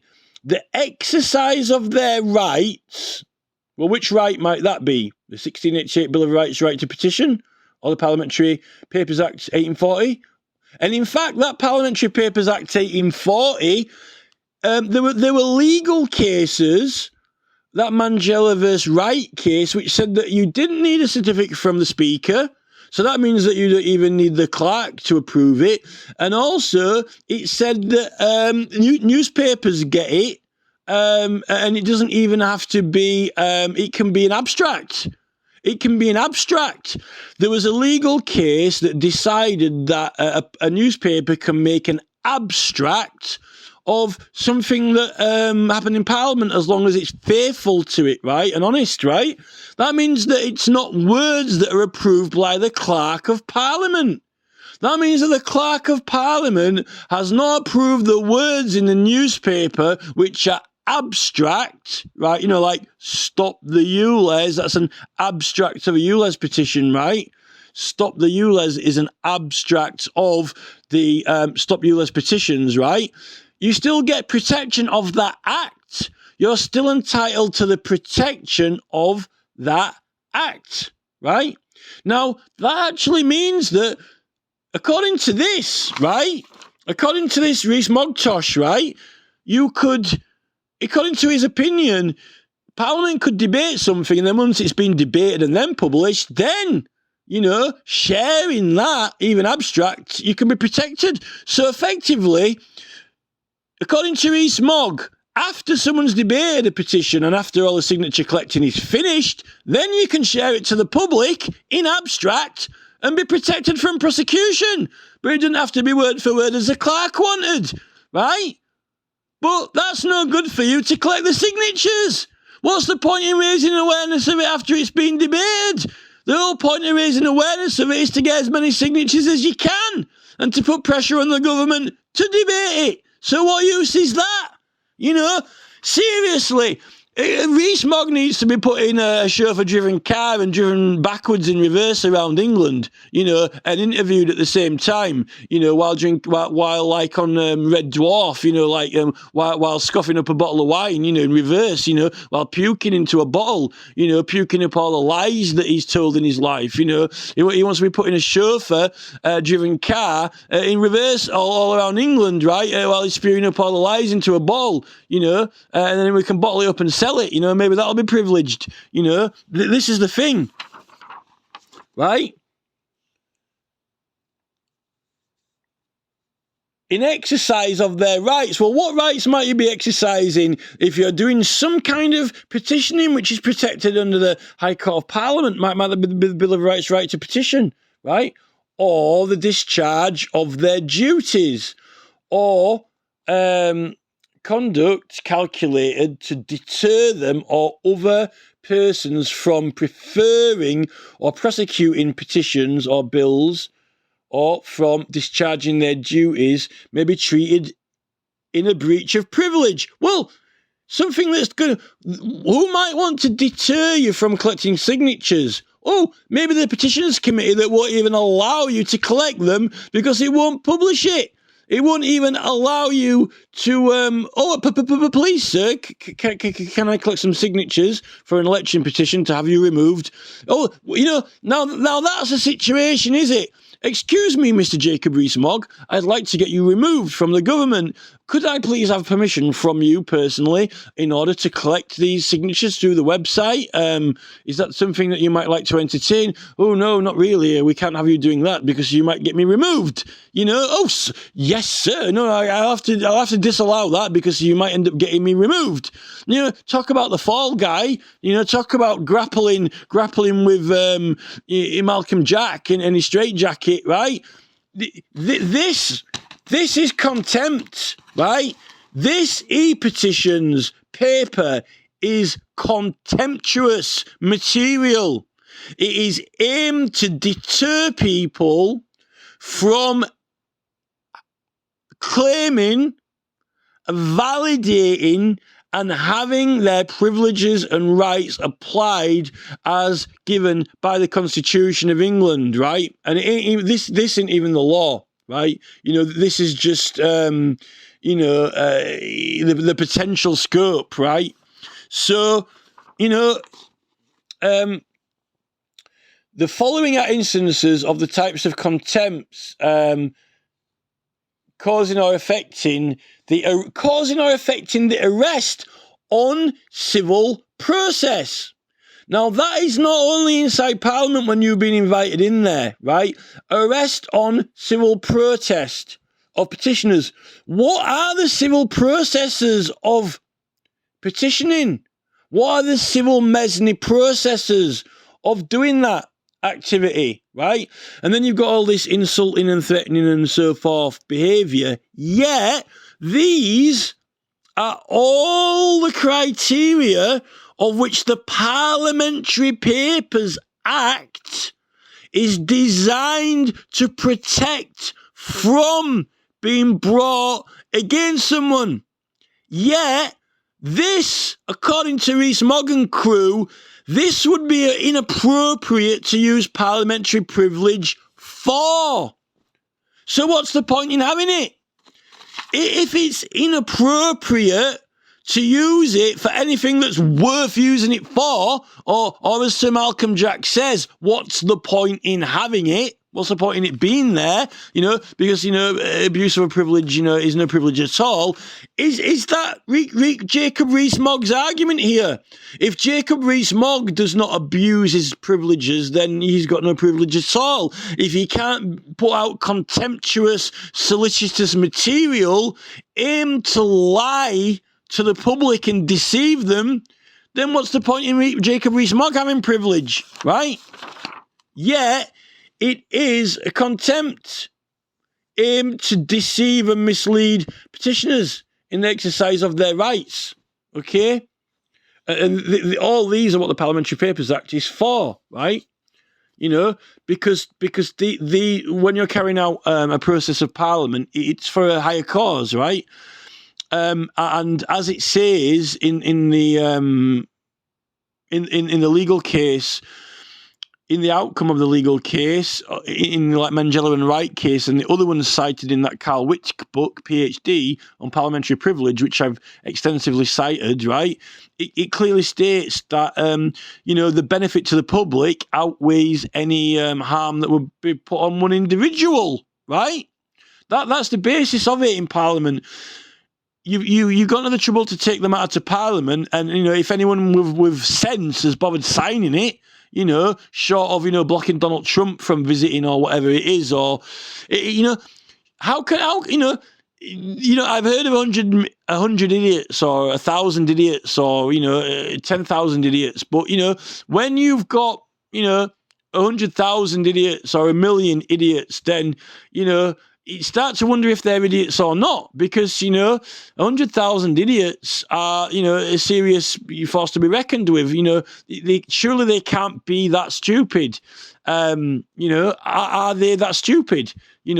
Are 3 million people that stupid who have signed, Michael Westwood's petition? Are the Petitions Committee that stupid to think that we believe that Parliament can't, warrant investigations, into whether we were misled at the election? Never mind being misled at the election. We're being misled about everything. About everything. We're being misled about absolutely everything, right? So, this exists in respect to petitioning Parliament and in respect to civil process, right, and the rights of the petitioners, which is the 1688 Bill of Rights. The one and only rule is they shall not be prosecuted or arrested. Now, what use would you make out of that if it was not to go about collecting signatures or canvassing, which is a particular thing from which infers the agency of Parliament? But yet here, Jacob Rees-Mogg doesn't think that the Clerk of Parliament should be granting you such privileges. Yet, according to Erskine May, no person grants you it. Petitioners and other persons soliciting business before either House or its committees, example, councils, agents and solicitors, are considered as under the protection, are considered as under the protection, are considered as under the protection, right? Are considered as under the protection. Not that there's some scope here. Oh, there's some potential for some scope here. E-petitions, there's some potential for some scope here. But what we'll do is we'll write off all the scope when you might need such privileges for a practical use to facilitate a process, right, that might be otherwise challenged or obstructed, or someone deter you from doing it. Now, who might want you to deter you from a subject, challenge you or obstruct you, other than your opponents, which most likely could well be the Labour Party or the Conservatives, possibly even these partisan petition people who have got into the committee and are coming out with all this jargon, right? This is contemptuous material. It's not even the law, right? So, let's get through some more of this, right? A petition should not be privileged. Well, the petition is never privileged. A petition is never privileged. It's the people, the petitioners, the subjects who are privileged. The subjects are privileged. It's the subjects who are doing the petitioning, right? A petition never has privilege. It's the petitioners. They should not be privileged simply by virtue of having been approved by petitions committee staff. Who approves? Who may take up the right? Who can be approved? You don't have the right. We decide if you can have it or not, right? This is it. Apparently you don't automatically have the right. You're not entitled to the right. The subjects do not have the right. The subjects may have the right to petition if it is granted to them, right? And here it's trying to presume that the clerk has the sole right and authority to decide on a petition before you proceed to collect signatures from the public. That means that the public don't actually have an opinion. It's the clerk. The clerk has the opinion, right? It's the clerk's right. It's the clerk's right to decide if the public can petition the king. Is that what the law is? No. You know what this is, right? I think we should rewrite the 1688 Bill of Rights in a new version which says, evil justices, ministers, councillors and clerks who would subvert the rights and liberties of the subjects. How about that? Evil clerks, ministers, justices who would subvert the rights of the subjects. And this, you see, this is when you've got Sir Malcolm Jack coming in with his Nexi Lexis version of the book, doing all his, his modifications or so forth, right?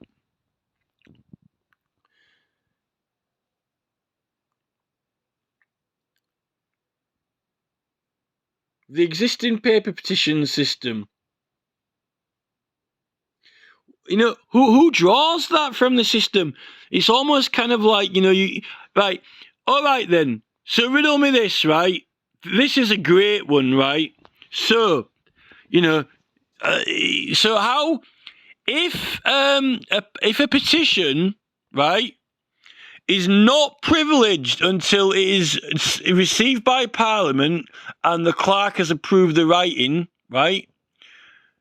And then it's actually under the privileges of the Commons, not the privileges of the subjects. But the privileges of subjects can use the privileges of the Commons as well when they're summoned.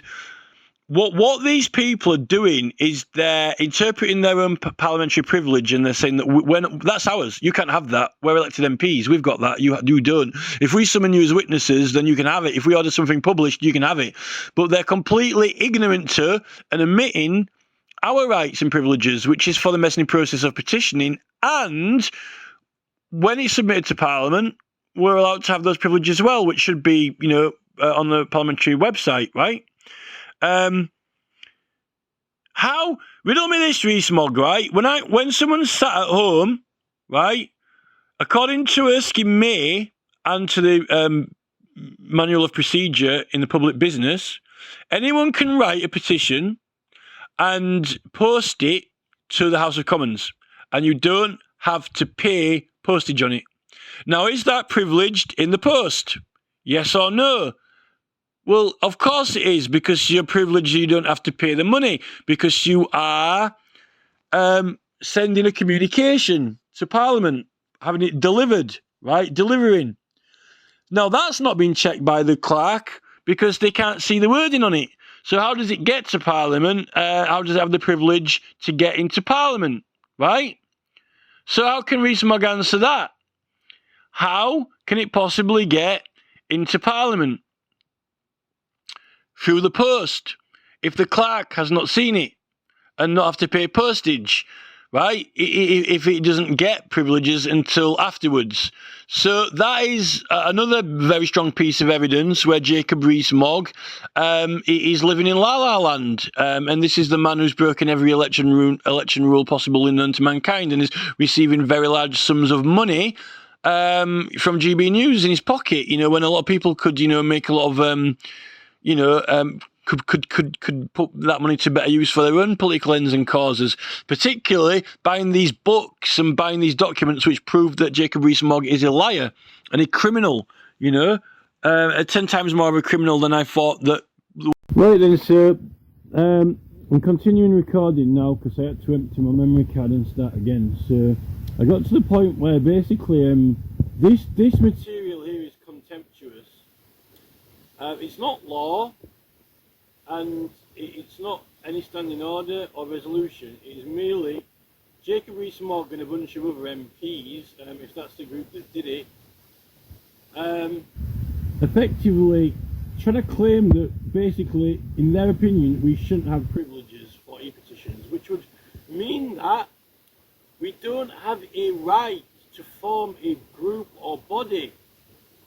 We don't have a right to actually raise any process which could oppose MPs, and that process doesn't have a right to facilitate itself and be protected to facilitate itself to achieve its objective or goals, and the police could intervene in it at any time and break it up, seize it or obstruct it, and effectively we could all be locked in our houses and not able to oppose the government because we wouldn't have the privilege of being able to communicate, join together, send or receive and submit to the government under a protected process to oppose parties or elected members that we might have a grievance against or who might be not doing what we elected them to do, right? Apparently, according to the MPs, right, we don't have any such privilege, which is not the case. The case is we do have the privilege. And in fact, this is the exact thing that is to deter, obstruct and hinder us from achieving an objective. Because apparently, Parliament are the only people who can approve whether or not we can proceed to, spread knowledge. And this is what they were doing during the COVID, the pandemic, which was completely and totally illegal. They should actually be prosecuted for that because, the World Health Organization never actually has implemented its plans anyway. I actually believe that what they did was against the Bill of Rights during the pandemic, and it cannot be overridden, the Bill of Rights. So we'll go through these again quickly, just in case I come up with any more points, but I don't want to go over the same points that I've been over. We'll just read through it. A petition should not be privileged, so no one says that it isn't, right? A petition should not be privileged simply by virtue of having been approved by the Petitions Committee staff. They're trying to make out the Petitions Committee staff grant privileges that the law doesn't grant them, right?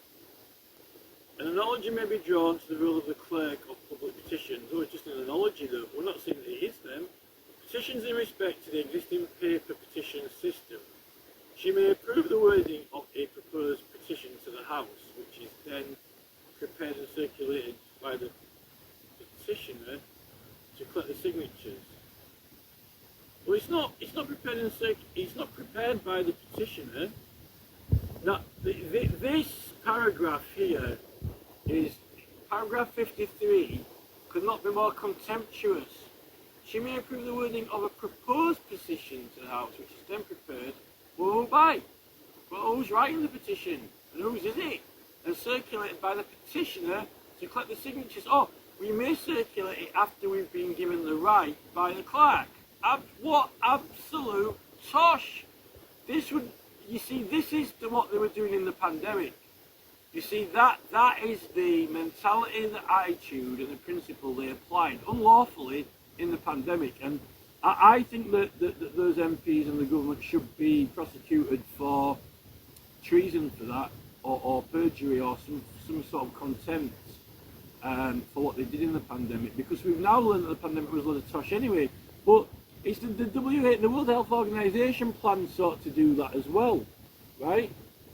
There is no implication that the petition is privileged whilst it's being circulated for signatures to be collected. Well, how can you collect them? You see, in the Criminal Procedure Rules 2020, it's got legally privileged items and information, right? So, for a normal criminal case, if the client is emailing their solicitor, right? If a client is emailing their solicitor, and even if me and the client, if the client has asked me to help them, and to help them with the case, to be one of their agents, right? When I am talking to the solicitor with the client and the solicitor, right, and if we're emailing about what to present in the case, right, that is legally privileged, right, under the court procedures, right? Now, I'm not in the court. We're not in the court. We're not in the court, right? We're actually at home, right? I might be emailing them. Now, the police and the Crown Prosecution Service aren't allowed to use those communications against the defendant, right? Because it's privileged. That means that, if the police are spying on them, or they've got a tap, like a wiretap or something like that, it's all privileged, right? Under that jurisdiction of the court. Now, this is meant to be the case for Parliament petitions. It's the same principle as the law courts. When you're communicating with the clients, the public are the client, right? The public are the client of the petitioner. You are seeking your clients to give evidence, right, to your petition by signing it, evidence of public concern, right? You are collecting evidence from your clients, the general public. That is canvassing, right? That is the law of parliamentary agency, right, for canvassing, which we've talked about, which is this, right? Particular things from which agency may be inferred. Canvassing, right? Now, you can do canvassing in a criminal case. It's rarer, but it exists. Because canvassing in a legal case is a witness appeal, right? A witness appeal. Now, that is a communication between the defendant and their solicitor and the public who are the potential witnesses, or between the Crown Prosecution Service and potential witnesses for their side as well. That would mean that a witness appeal from the Crown Prosecution Service or police to the general public asking for witnesses to come forward from the prosecution side is legally privileged, and the defence cannot use that or in their evidence against the against the prosecutor, right? I would have thought. If I'm wrong, you can correct me on that. Now, it's actually not. To understand the Criminal Procedure Rules 2020, legally privileged items of information, and understand what that is, right? It's not inside the court. It can be inside the court, like if you're in the booth, right? Like if you go into the booth, right, with your solicitor. When you go into the booth with your solicitor, right, you might be talking, how are you going to plead? Shall you plead guilty or not guilty? And you talk about the pros and cons, possibly, of pleading guilty or not guilty, or all the implications, whether you think you are guilty or not guilty, but also go through potential outcomes of a different plea. things like that. Now, those conversations in that room with your solicitor are also a privilege that the prosecutor and court cannot use them against the defendant, right? But it doesn't have to be in the booth. It can be outside of the courtroom, because it might be adjourned, right? Now, Jacob Rees-Mogg and these nupty MPs, right, who've done this nupty paper, right? This nupty paper are absolutely, completely and utterly in total ignorance and astounding lack of knowledge, working principle and basis of the subject that they're doing a report on. They're not fit to produce such a report. Right? They're not fit to produce such a report, or not competent, or they are completely and totally lying, blatantly trying to convince us of something which cannot at all be feasible, cannot be at all possible in basis. It defies all principles of known law and basis, right? And really, parliamentary privilege for canvassing and petitioners is not that, it's not that exotic, really.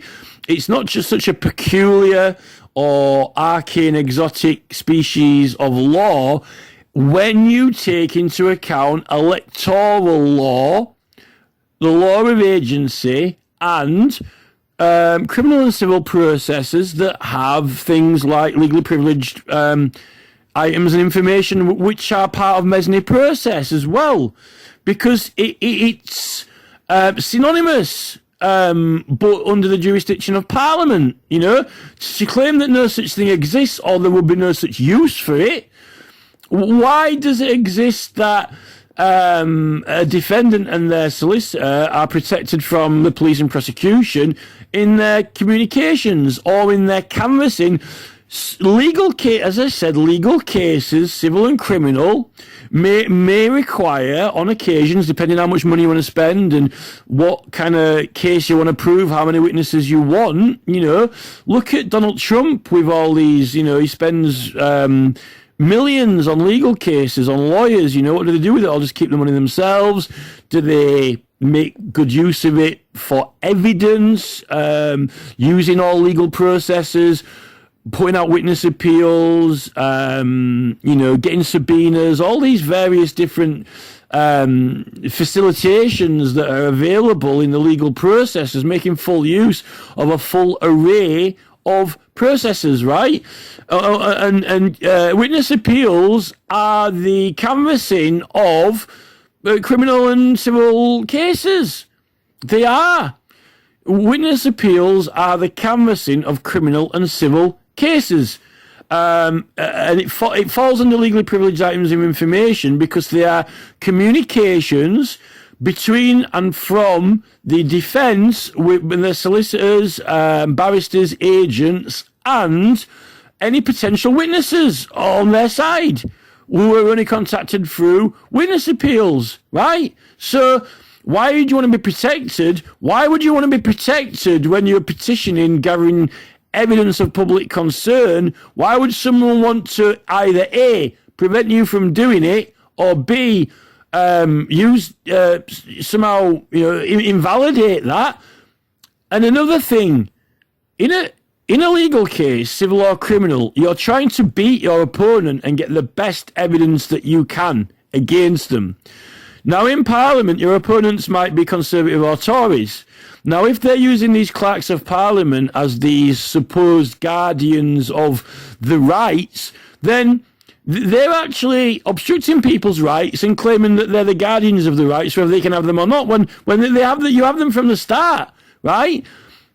This is a very questionable partisan use of a clerk who isn't meant to be engaged in partisan politics and who purports not to be, pretends not to be, like the Speaker of Parliament, yet, lo and behold, there they are, being taught, groomed, and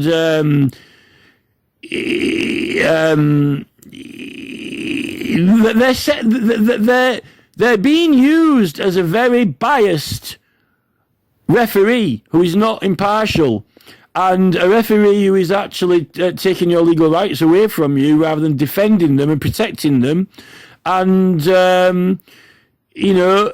basically like the government were doing during COVID, when even doctors could not give professional evidence or opinion on the internet, right?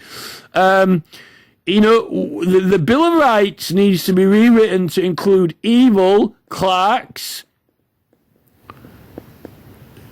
judges, councillors, ministers, right? And that if clerks include Sir Malcolm Jack, at what point these people became utterly and totally corrupt. They weren't in 1964 or 1946, not completely, So it was still there, it's there in the book, 1964, 1946, it's still there. So we are definitely looking at some, like, around the Margaret Thatcher period, where the, miners' strikes took place, right? So, this light's gone off again. I need to put the... Maybe we can get a torch up.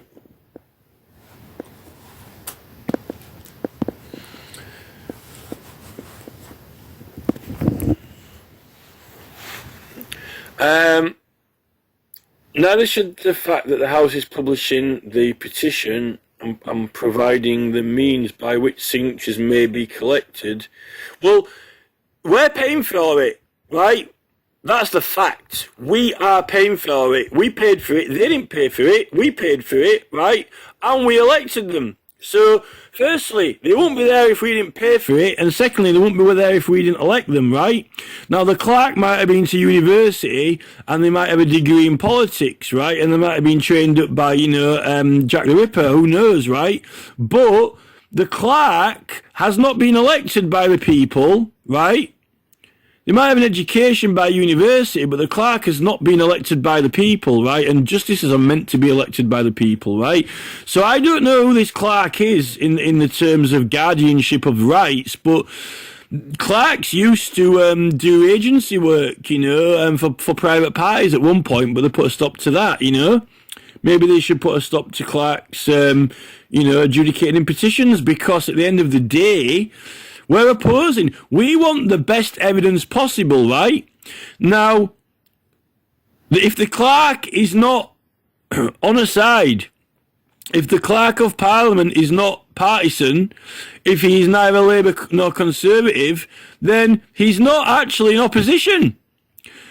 And if you're not in opposition, then you're not best fit to know what the best evidence is, surely. It's almost like, okay, the judge does a clerk in a court, right, decide what your best evidence should or should not be, right? I know they have some quasi-judicial powers, right? Now, the judge can refuse certain evidence, but usually, unless he's got good reason to, a judge is not going to refuse a photograph of somebody being stabbed if it proves they're being stabbed, no matter how grotesque it is. Now, true, those graphical images aren't usually going to be published, but sometimes they end up being put in the news, quite macabre pictures, right? For the witness appeal, it only needs basic information, right? It's rare that you might need a photograph in a witness appeal. But the whole point of a criminal proceeding or a civil one is to actually show the evidence, right? If you can't prove that someone was stabbed, killed and murdered, then, you're not going to get someone convicted.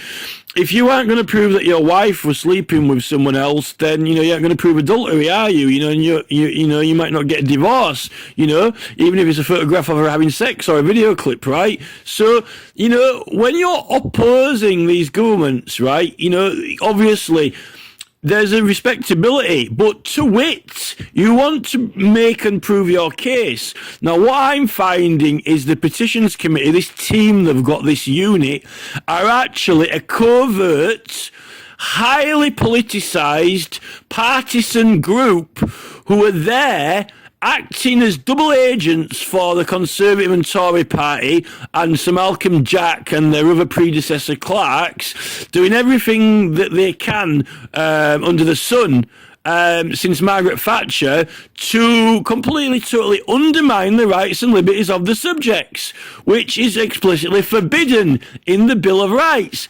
Evil justices, councillors and ministers, it doesn't even say MPs, it doesn't even say members, undermining and subverting the rights and liberties of the subjects. Now, it should say members of Parliament, it should say evil justices, ministers, councillors, members of Parliament and clerks, undermining the rights and liberties of the subjects and subverting the rights and liberties of the subjects. That's what it should say, right?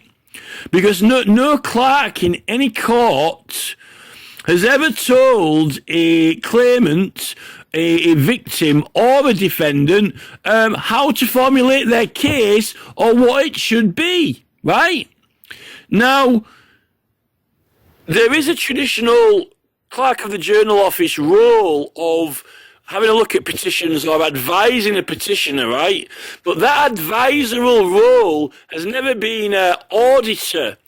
They can't alter evidence. You can't alter evidence or manipulate a prayer.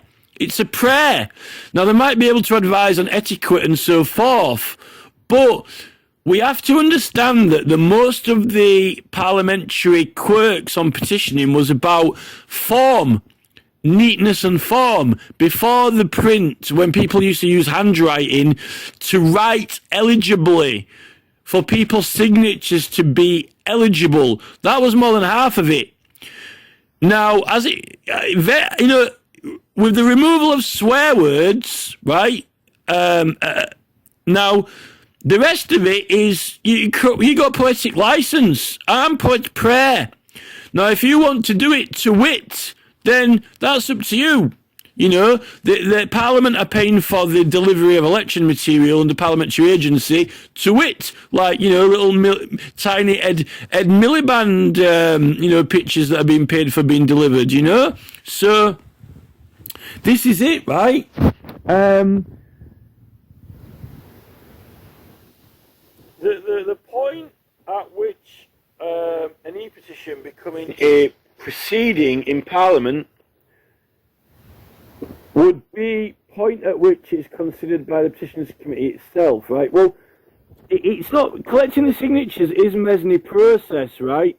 What happens if right, so what Rees-Mogg and crew and posse are doing here is they're being extremely narrow-minded, right?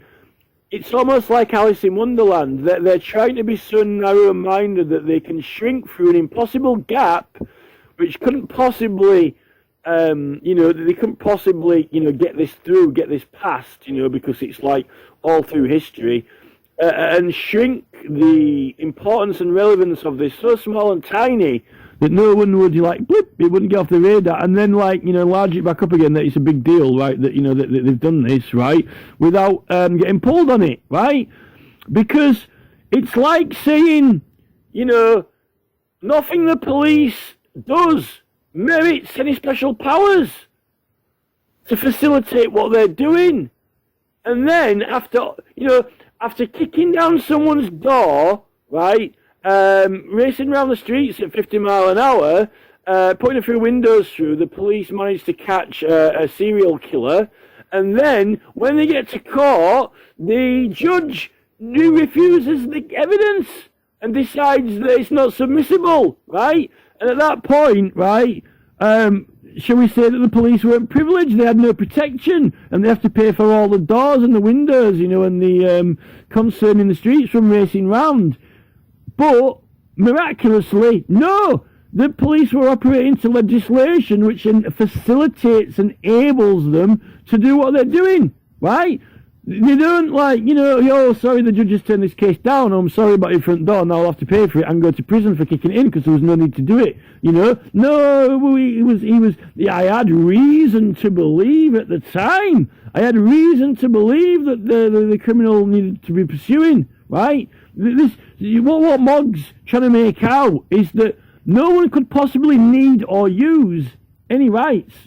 Now, I'll give him, now, he could be being coy, right? He could be being extremely coy, and he could be referring only to the House of Commons parliamentary privilege, and he could be knowing that there are the House of Lords privileges and there are the rights of the subjects, the right to petition privileges, right? But in a paper on public petitions, which is primarily focused on us, the public, doing petitions to Parliament, then why wouldn't the privileges section be on the 1688 Bill of Rights, right to petition, and not on privileges of the House of Commons? Because that was the one that's relevant. But he hasn't. He hasn't done that at all. So I think that it's been framed to pretend that no such thing exists, is relevant, or could possibly be claimed or used. That's the way he's going with this,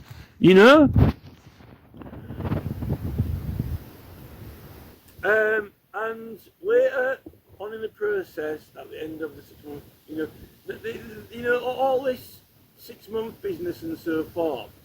In fact, what this is actually doing is trying to make out that you've got more chances, you've got more. This is not the law, remember, this is just like the opinion of a bunch of elected MPs, right? They're trying to make out, I said this before, they're trying to make out that there's more of a valid claim for privilege after a petition is collected all its evidence and been debated and published. Then you can protect yourself from any effects. Like, if someone brings a case against you, right, then you're protected. But how did you get there? It's like, it really is like, it's like David Byrne. It's like, how did I get here? Under the water, over the water, carry the water, and the days go by. How did I get here? This is not my beautiful car. This is not my beautiful wife. How did this debate get here? How did it get here? How did I manage to get all those signatures? How did I manage to get all those facts down? Like Laura Corrigan, Laura Corrigan with the tampon tax. How did I get here? Well, how did I get all these signatures? Did they come from women? Did they come from universities and students? Did loads of women join in and help me? Did I get all those signatures myself?